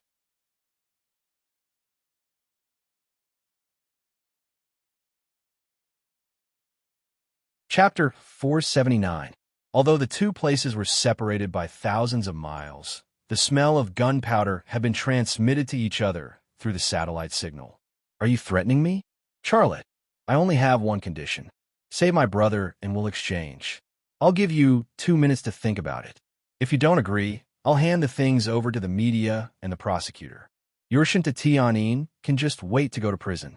After a pause, Gu Qin suddenly added, "Oh yes, with the amount of state-owned assets she embezzled, it's probably enough for her to be executed. Choose a good place for her as soon as possible. In the future, when you miss her, you can only go to the cemetery to see her." Charlotte was lost in thought. Shinta Tianyin was very nervous. She looked at Charlotte. At this time, Charlotte was her heaven, her earth, her everything. 2 minutes was a short time. "Time's up. Tell me, what's your decision?" Gu Qin's tone was aggressive. "I agree," Charlotte said, "but you have to give me 2 months. "Impossible. I can't give you that much time. At most half a month." "Gu Qin, it's useless to be anxious. You should fulfill the conditions I promised you. I know that you do have something that could threaten my wife, but you should also know my ability. Even if you hand those things over to the media and the prosecutor, I have the ability to suppress the matter. At most, I'll take the blame for her, and you won't get anything." There was a moment of silence on the phone before Gu Qin's voice came. Shinta Tianyin really married a good man. "How about this? We each take a step back. 1 month. After 1 month, you bring my brother to Japan, and we'll exchange." "Deal. I'll come to Japan in a month." Charlotte hung up the phone. Shinta Tianyin said nervously, "You really want to go to Japan?" Charlotte nodded. "Yes, she's a threat to you. I won't allow anyone to threaten you." His words were very clear. Not only did he want to go to Japan, but he also wanted to kill Gu Qin there. Shinta Tianyin shook his head. "No, I don't want you to go to Japan. It's too dangerous. You said that Gu Kawu is already a member of the CIA. She won't be alone. If you go to that place, you might not be able to come back." Charlotte smiled and pretended to be relaxed. "For you, I'm willing to take risks. You don't have to worry about this. Just leave it to me." Shinta Tianyin hugged Charlotte, her heart filled with gratitude and love. She murmured, "I'm glad to hear that. I don't want you to take the risk. Besides, Gu Qin's conditions were very strict. You couldn't get a person who was in prison out of prison and bring him to Japan. I'll take responsibility for my mistakes. If you leave me again, what's the point of living? Charlotte gently stroked her black hair. Silly, why would I leave you? Since I dared to agree to Gu Qian's conditions, I naturally have my own way. You don't have to worry. Hubby, do you believe what Gu Qian said on the phone? Shinta Tianyin raised her head in Charlotte's arms and looked into Charlotte's eyes, as if she wanted to see through Charlotte's thoughts and get the answer in advance. Charlotte smiled. I love you. I love everything about you. Not only your strengths, but also your weaknesses. You're my wife, and what I have is also everything about you. I don't care what Gu Qian says. Love everything about you. Have everything about you. This was Charlotte's confession. Such words could move people more than 10,000 sweet words. More importantly, Charlotte really did this. No matter what Shinta Tianyin did, he always gave her the strongest support behind her. He loved her, as always, doted on her, and was even willing to risk his life for her. This was the responsibility of a man, indomitable and indomitable. Shinta Tianyin looked at Charlotte affectionately. The touch and happiness in her heart couldn't be expressed in words. Words couldn't express it, but she had a woman's unique way of expressing herself. Her pair of soft hands once again rested on Charlotte's chest, pushed him down, and then she buried her head. Love was the most wonderful thing in the world, because it not only had a spiritual feeling, but it also had real content. When the two merged, the feeling was like being a god. The next day, after breakfast, Charlotte went out with Xia Shui. Shinta Tianyin stopped Charlotte and gently fixed Charlotte's tie. He said, "Drive carefully on the road. I'll wait for you to go home for dinner tonight." Charlotte nodded. "I will call you first if I want to go home." Xia Shui said with a smile, "Brother, sister-in-law, you are so loving. I want to fall in love." Charlotte rolled his eyes at Xia Shui. "What love? Study hard and fall in love after graduation." Xia Shui suddenly pouted her little mouth and looked unhappy. Shinta Tianyin lightly hit Xia Lei and supported his sister-in-law. "You're really something. You're already an adult in primary school. She's so pretty, so there must be many boys pursuing her. If there's someone she likes, why can't we talk about it?" Charlotte said, "You only know how to protect her."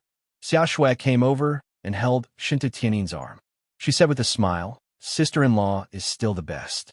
In the future, we will be comrades on the same front. If my brother dares to bully you, I will deal with him with you." Charlotte smiled bitterly, but he was very happy in his heart. It was a good thing that Xia Shui and Shinta Tianyin could get along so well. After leaving Shinta Tianyin's home, Charlotte took Xia Shui to school and then drove to the headquarters of Innings 101. On the way, he received a call from Anina. "Lucas, I saw the note you left. Why did you leave again?" Anina's voice said, "Didn't you say that you wanted to talk to me about the Gale assault rifle?" Charlotte said, "I will go to the factory in the afternoon. You sort out the things that need to be sorted out first." "No problem. Then I will wait for you in the factory. Don't be too tired. When you need to rest, you still need to rest. When you need to relax, you also need to relax." Charlotte was concerned. Hee hee. Anina smiled very sweetly. "Thank you. I know that you still care about me. Right, bring me some toys back." "Toys? What toys?" Charlotte was a little confused. Anina lowered her voice. "The kind of toys that women use. You know, it's not good for me to go out. I don't know where to buy them. Bring me a few back." The thunder rumbled. Charlotte had been shocked speechless. "You're not going to buy it for me?" Anina said again, "Then let me use the real thing." Charlotte. She was indeed a woman from Europe. Her thoughts and behavior were very open.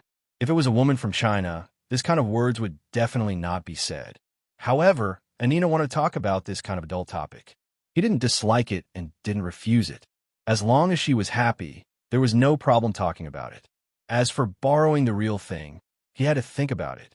When he came to 101 innings, Charlotte met Tang Yuyan.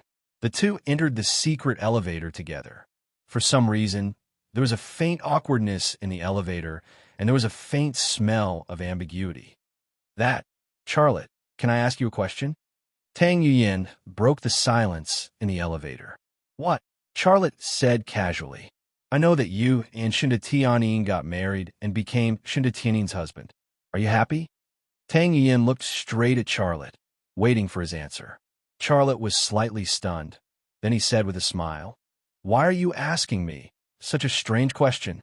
Tang Yin kicked Charlotte with her long legs and rolled her eyes. "It's fine if you don't want to marry me. Is it so troublesome to ask you a question? Don't forget, we are comrades who have been through life and death together." Charlotte's head hurt a little, and he didn't know how to answer. "You don't want to say it? If you don't want to say it, then forget it. We're done," Tang Yin said. Charlotte smiled bitterly. "Okay, I'll say it, okay? It's okay. It feels like there's an extra responsibility on my shoulders. Of course, it's also very happy." The elevator door opened. Tang Yin walked out of the elevator and turned back to roll her eyes at Charlotte. "When you have your wedding, don't invite me to the wedding banquet. When you get divorced, I'll buy you a drink." "Go to hell. How can you buy me a drink like this?" Charlotte kicked her. Tang Yin jumped lightly and avoided it. There was a smile on her face, but there was a faint sadness in her heart. Charlotte came to Sherborne's office. Seeing Charlotte, Sherborne was a little surprised and said, "Boy, you rarely take the initiative to come to me. What's the matter?" Charlotte went straight to the point and said, "Boss, sure, didn't you ask me to prepare for going to Japan? I already have a plan in my heart." "Ah, you have a plan so soon? Tell me." Sherborne suddenly became interested. Charlotte said, "Boss, sure, you must be very clear about Gu Qian's current identity." Sherborne nodded. "Of course I want to eliminate her. The number one target of Tang Yin's scavenger team is also her. Once she returns to China, she won't see the sun the next day. However, your task to go to Japan is treasure hunting. What does this have to do with Gu Qian?" Charlotte said, "Last time in Jerusalem, Gu Qian was the one who chased me, Tang Yin, and Long Bing. This time, she went to Japan. She has now become a threat to me and the X-Secret Gold Project. I want to go to Japan for treasure hunting, so she must be eliminated. Otherwise, she will threaten me and the X-Secret Gold Project. It's not difficult to kill her, but she is in Japan, which will be very troublesome." Sherborne said, "You came to me, which means you already have an idea in your heart. Tell me, what do you want to do?" Charlotte said, "It's very simple. Give her brother to me. I will lure her out and then kill her." Sherborne was silent and observed Charlotte's expression. Charlotte felt a little guilty in his heart, but he still kept calm on the surface. "I know my plan is not in line with the rules and is not honorable, but for the X-Secret Gold Project, I am willing to do any dirty things." "Boss, sure. I just made a suggestion. Whether it works or not depends on you. I can do anything, but once the X-Secret Gold Project fails, the loss our country will suffer will be incalculable." Sherborne said, "I can give Gu Kawu to you, but what? At that time, you can send Gu Qian and Gu Kawu to heaven." Sherborne said, "This kind of thing, if you want to do it, you must do it thoroughly, leave no traces, no hidden dangers." Charlotte suddenly smiled. "No problem, that's settled. I will take Gu Kawu with me when I set off. You can't tell anyone about this." "Boss, don't worry. I won't even tell my wife," Charlotte said with a smile. Your wife, I am upset." Sherborne frowned and said, "Go and see Yu Yin. She has been very unhappy recently.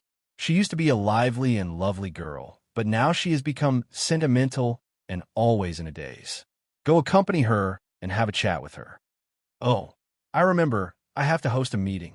Boss, sure, I have to go first. Goodbye." Charlotte turned around and left, not daring to stay for a second. Sherborne looked at the empty door and did not come back to himself for a long time.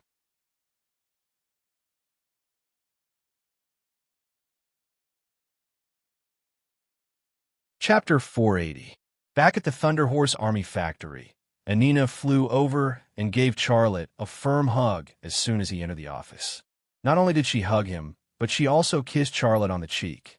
Charlotte was already used to her Western-style greetings. He smiled and said, "How have you been recently?" "Oh." Before he could finish his words, Anina suddenly held his cheeks and kissed his lips directly. Then, Anina stuck out her tongue and slid it into his mouth. She flipped it around like a mischievous fish. Charlotte's first reaction was to push her away, but in the blink of an eye, he gave up. If she wanted to take advantage of him, he would let her. As a German woman, she had no relatives here. She didn't even have a friend. It was quite lonely. After a full 2 minutes, Anina let go of Charlotte. Her face was red and she was panting. She pretended to be embarrassed. Sorry, Lucas. I forgot you were married. Charlotte coughed dryly. Let's talk about the production plan for the Gale assault rifle. Okay, I've prepared everything, including your prototype gun. Anina turned around and went to Charlotte's desk. She opened an engineering plastic box, which contained the Gale assault rifle that Charlotte had personally built. There was also a pile of blueprints and a plan on the desk. Charlotte didn't need to test the prototype of the Gale assault rifle because he had made it himself and used it in actual combat. Therefore, in order to participate in the internal weapons exhibition in China, he only needed to prepare a production plan that could impress the military and a design blueprint. Look at the plan I wrote in German. You should be able to understand it, Anina said and then handed the plan to Charlotte. Charlotte opened it and took a look. The plan written by Anina was very detailed. From the preparation of materials to the machinery and equipment to the production personnel, and so on, there were corresponding arrangements. Everything had been considered, and there were also supporting plans and arrangements. It was not difficult to see that Anina had put a lot of effort into this plan. It was very outstanding. Not bad. Did you spend a lot of time? Charlotte praised. Anina smiled and said, Last time when you talked to me about the plan to produce the Gale assault rifle, I started working on this proposal. It took me almost a month. I'm really exhausted. How are you going to compensate me? This sentence seemed to have another meaning, so Charlotte did not dare to speak casually. By the way, where's the toy I asked you to bring me? Anina suddenly remembered. Charlotte was stunned for a moment and asked in surprise, Are you serious? Anina spread her hands and looked disappointed. Lucas, I'm not joking. You're not even willing to help me with such a small matter? Xiao Lei gave a wry smile. Anina, I'm a man. How can I have a nerve to ask me to buy those things? I'll ask Qin Xiang to buy it for you. She's your sister, so there's nothing to be embarrassed about. Now, let's talk about the production plan. I received news that we're going to hold Anina interrupted Charlotte. I don't want Qin Xiang to buy it for me. I want you to buy it for me. What you buy is yours. It's fine if you don't buy it, but I want it to be real. Charlotte was speechless. Anina suddenly walked towards Charlotte, her eyes eager. When she looked at Charlotte, it was as if she was looking at a piece of sweet and delicious chocolate cake. Moreover, it was her favorite heart-shaped chocolate cake. After Charlotte and Tiannin's engagement, they had already made it clear, and Anina had also agreed. But now it seemed that her agreement had a time limit, and that time limit had long passed. Anina moved closer to Charlotte. There was still some distance between their faces, but her chest was pressed against Charlotte's chest first. Charlotte took half a step back and said awkwardly, Anina, let's talk about the production plan. This weapons exhibition is very important to our company. It's a huge opportunity. You've already read the plan. Everything that needs to be done has been arranged, and there are also specific quantifications. You just need to arrange for the workers to produce. I've already done everything that needs to be done. What else is there to talk about? Anina moved closer to Charlotte again. Charlotte had a headache. Why didn't she understand what he meant? Why was she unwilling to end their relationship? Women and relationships with women had now become Charlotte's biggest headache. Suddenly, footsteps came from outside the door. Someone is coming. Charlotte said hurriedly and took another step back. This time, Anina didn't move closer. She just stared at Charlotte with some unwillingness, as if she wanted to swallow him whole. Lu Sheng appeared at the door of the office. Chairman Xia, there are a lot of people at the door. They said they wanted to visit the factory. I stopped them, but only for a while. You'd better go and have a look. Visit? Charlotte asked. Who are they? Lu Sheng said, Most of them are soldiers, and there are some plainclothes. They are probably leaders. After a pause, he said, Oh, by the way, the old man who brought people to make trouble last time is also among them. The person Lu Sheng was talking about was Mu Jianfeng, the boss of Shenzhou Industry Group. Charlotte immediately understood what had happened. He said, Let's go and have a look. Anina, you go back to the villa. Why? Anina didn't want to go back. She wanted to be with Charlotte. Charlotte said, "Those people are not friends. Your identity is very special. It's not convenient for you to meet those people. Be obedient and go back. Then you buy me a toy." Anina said. Charlotte rolled his eyes at her speechlessly, but still nodded. Outside the office, Lu Sheng looked puzzled. "Chairman Xia, Miss Xia Mei is so old. Does she still want a toy?" Xia Lei's mind was suddenly filled with the image of the toy. It was moving and humming, which made him feel awkward and strange. However, he still managed to maintain a straight face. She, still has a child's heart, right? I also like toys. Sometimes I buy a transformer to play with. Do you want one? I can give you one. Me? No. Lu Sheng shook his head repeatedly. They chatted and walked to the gate of the factory. Before approaching the gate, they saw a large group of people in military uniforms standing outside the gate from a distance. There were also a few plainclothes. Behind the group of people was a line of cars. Most of them had military license plates. The scene was very big. Charlotte saw Mu Jianfeng. This time, he was also wearing a military uniform. His face was thin, and his tall figure had a general's air. There was also Yi Kuan from the Hanwu Weapons Company. He was dressed in casual clothes, but he also had an extraordinary aura. Charlotte secretly said in his heart, "I just got the news of the domestic weapons exhibition. Mu Jianfeng and Yi Kuan came here.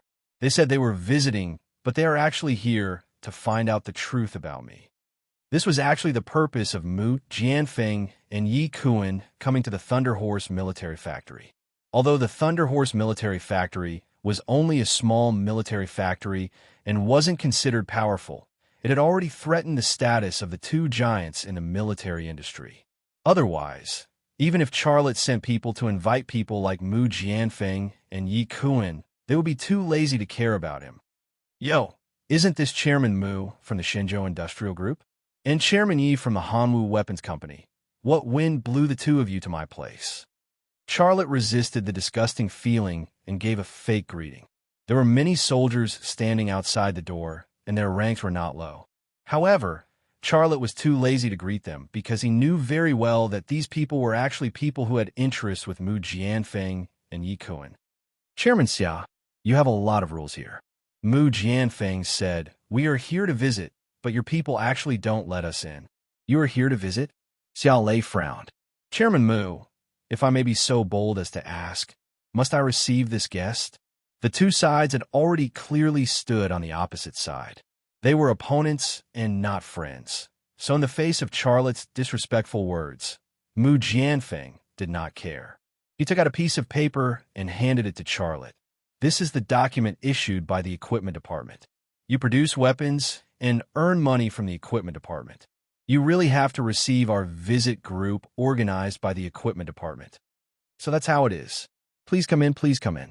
Charlotte gave Lu Sheng a look, and Lu Sheng then asked the security personnel of the Thunder Horse military factory to retreat and make way.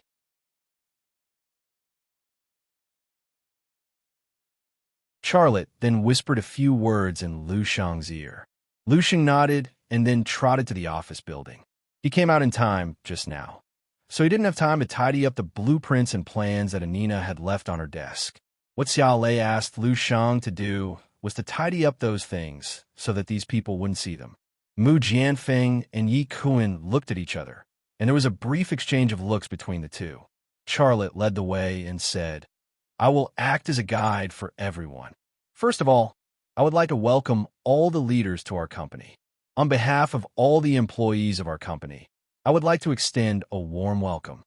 No one answered, and some people even had disdainful smiles on their faces.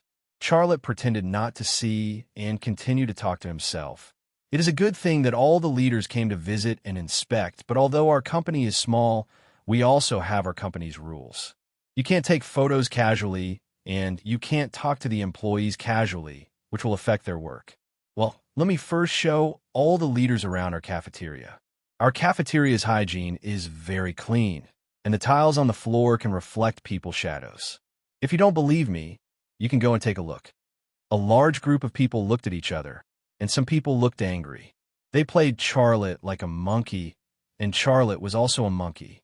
After visiting the cafeteria, I will take all the leaders to visit the staff dormitory. The female staff dormitory is not open to the public, but since all of you are leaders, I am willing to make an exception and open it to the public today. Charlotte laughed and said, "Let me tell you, the female staff in our company are very young, very beautiful, full of vigor, and energetic." Mu Jianfeng couldn't take it anymore. He stopped walking, and the people behind him stopped as well. A large group of people stopped in unison, and all looked at Charlotte coldly. Charlotte shrugged his shoulders. "Leaders, why are you stopping? The cafeteria is just in front, not far." Mu Jianfeng snorted coldly. "Charlotte, what kind of people do you think we are? Are we here to visit the cafeteria and the dormitory?" Charlotte had an innocent look on his face. "Then where do you want to visit? The production workshop and the warehouse?" Mu Jianfeng's tone was very heavy. Yi Kuan interrupted, "In the R&D department." Charlotte said, "But the document you brought didn't specify the place to visit. Aren't you making things difficult for me?"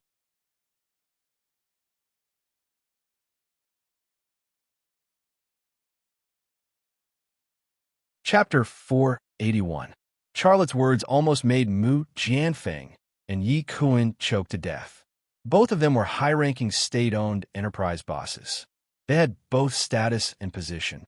Even the people who came with them were people of high status. However, Charlotte had played them in front of so many people, making them lose face. How could they tolerate this? "Charlotte, you are sincere, aren't you?"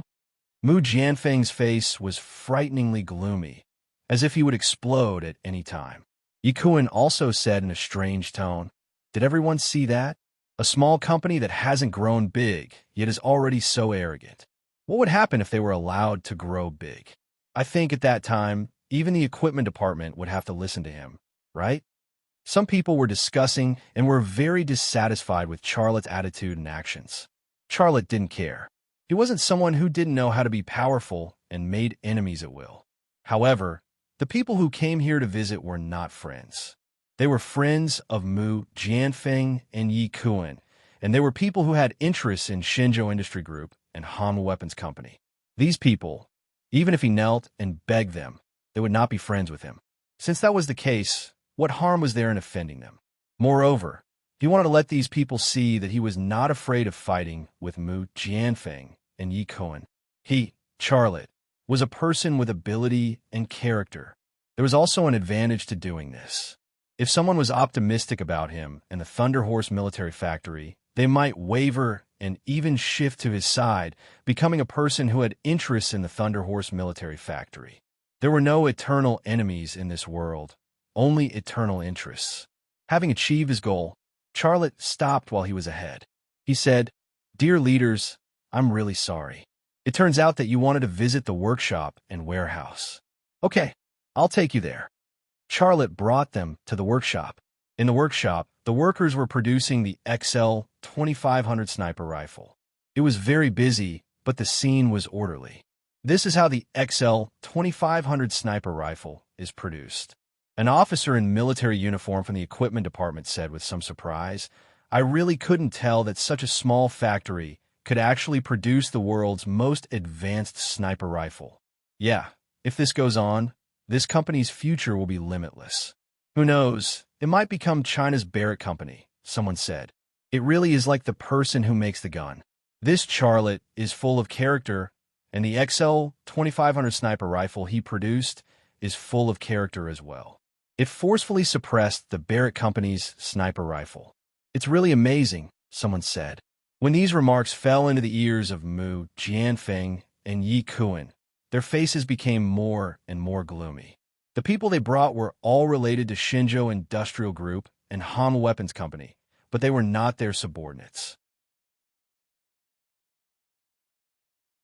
These remarks that could not help but praise the Thunder Horse military factory and Charlotte came out of these people's mouths, made the two feel particularly sensitive and particularly uncomfortable.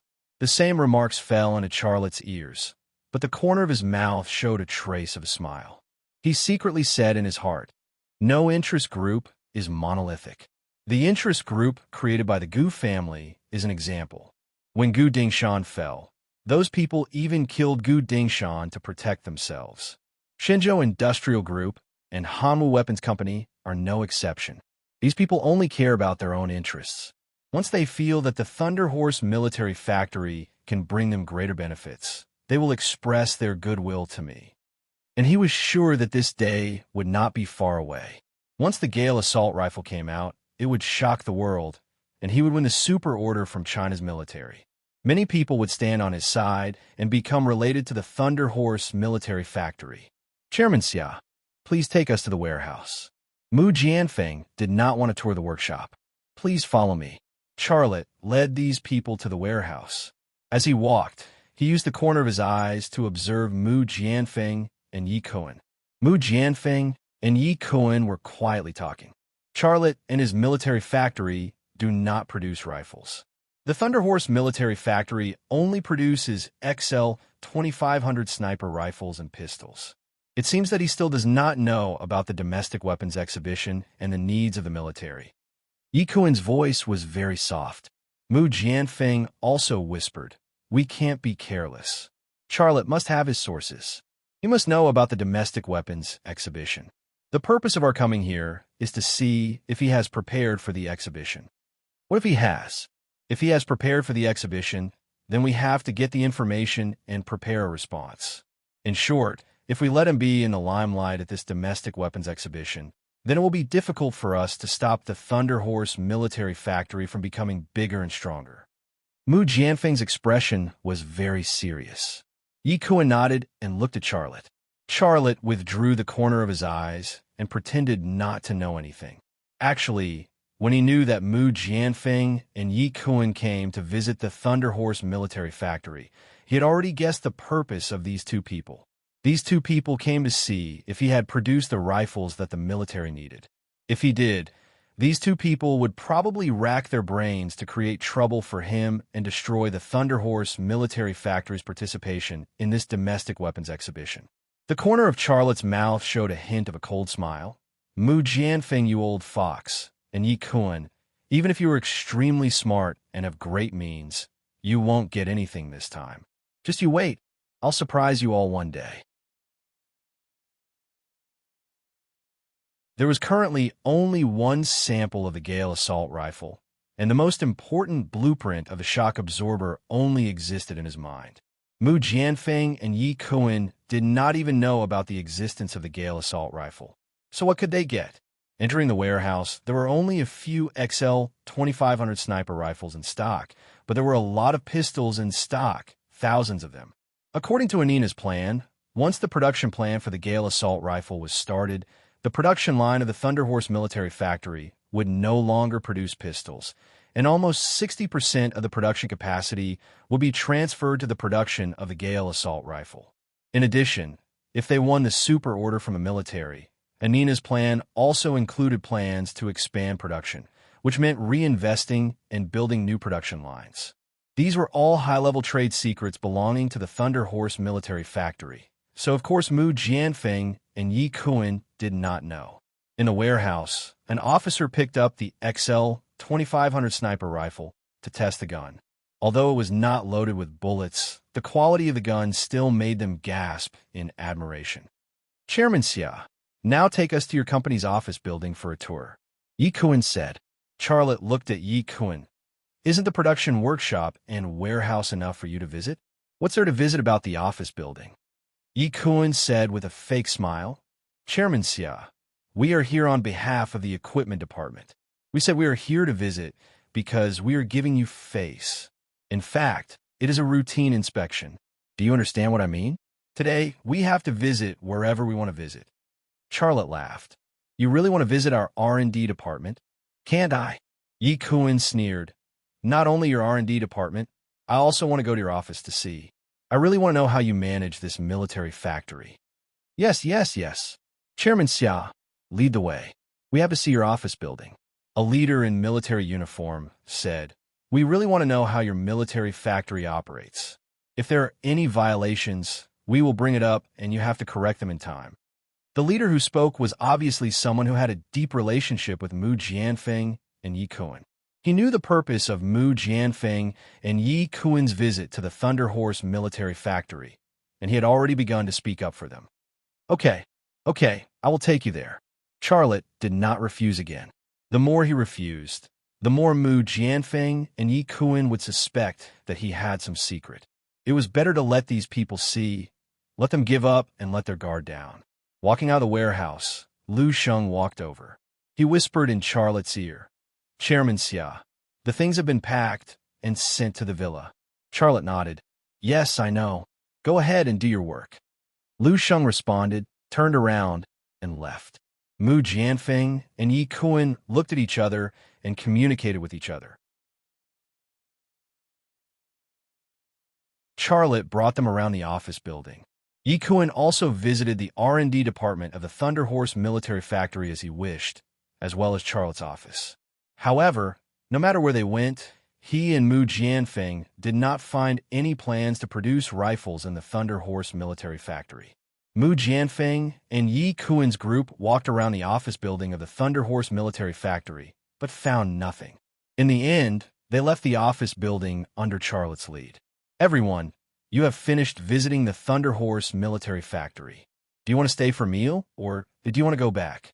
If you want to stay for dinner, I will go inform the cafeteria to prepare," Charlotte said with a smile, his face full of friendliness. "Wait," Mu Jianfeng said, "I just saw that there is a villa in your factory. Take us for a tour." Xia Lei furrowed his brows. "Chairman Mu, that place is where I live. Are you interested in visiting it?" Mu Jianfeng said, "Of course, lead the way." Charlotte said indifferently, "That place, I have the authority to enter. You don't." Hee. Yi Kuan sneered. "Chairman Xia, this time the equipment department is here to inspect. What place can't we enter? Could it be that there is some secret hidden in that villa?" The group of people discussed animatedly, putting pressure on Charlotte. Mu Jianfeng seemed to feel that there was some secret hidden in that villa, and he was even more eager to take a look. "Chairman Xia, don't think about it anymore. It's useless no matter how much you think about it. Not to mention that we don't have the authority. With you here, I can tell you with certainty that all of us have more authority than you do. Don't say such ridiculous words again." Charlotte shrugged his shoulders. "All right, I'll take you there." The group of people followed Charlotte to the front of the villa. Before they even got close to the door, Wu Xiao brought a few heavily armed Special Forces soldiers to block the door. Charlotte didn't stop walking, and when he reached the door, 2 Special Forces soldiers made way for him. But when Mu Jianfeng and Yi Kuan wanted to go in, the 2 Special Forces soldiers blocked their way. Moreover, including Wu Xiao, a few Special Forces soldiers raised their guns. "Stop!" Wu Xiao's words were short and forceful. "Go back." "This." Mu Jianfeng was stunned on the spot, then said angrily, "Which unit are you from? Why are you blocking the way?" Wu Xiao said sternly, "You don't have the authority to know, and you don't have the authority to enter this place. I'm warning you again, back off, go back. Don't look for trouble." Mu Jianfeng was so angry that he couldn't speak. An officer walked up and handed Wu Xiao his ID, then said, "Who is your chief? I'll call him right away." Wu Xiao didn't even look at the ID, and with a wave of his hand, he threw the ID on the ground. The arrogant officer's face suddenly turned the color of pig liver. Wu Xiao said coldly, "I'll give you 10 seconds to retreat, or you'll all be arrested." Bang, bang, bang. A Special Forces soldier fired at the sky, exerting pressure. This time, Mu Jianfeng and Yi Kuan panicked and quickly retreated. At this time, Charlotte walked out of the villa and said with a smile, "Leaders, you all saw it. I didn't lie, right? This place, only I can enter. You don't have the authority." After a pause, he said loudly, "Chairman Mu, Chairman Yi, in the future, don't be so arrogant and think that you're the most powerful people in the world. Let me tell you, there are many people who are more powerful than you. The 2 of you should stop embarrassing yourselves. Also, I want to tell you one more thing, and that is, my Thunder Horse military factory is not something that you can suppress just because you want to." On the surface, this sentence was said to Mu Jianfeng and Yi Kuan, But in reality, it was said to the people behind Mu Jianfeng and Yikuan. He sent a message to those people, and that was, my Thunder Horse military factory has a bigger figure to take care of. I have the political and economic benefits that you want here. You have to consider whether you still want to stand in the camp of Mu Jianfeng and Yikuan and be my enemy. Let's go. Mu Jianfeng didn't want to stay in the Thunder Horse military factory for a second longer. Yikuan pointed at Charlotte, but didn't say anything. His eyes were terrifying. A group of people came with their heads held high, but when they left, they were silent. You're tuning into the Warrior Lore YouTube channel. Don't forget to subscribe and join us on this journey to catch the most captivating stories.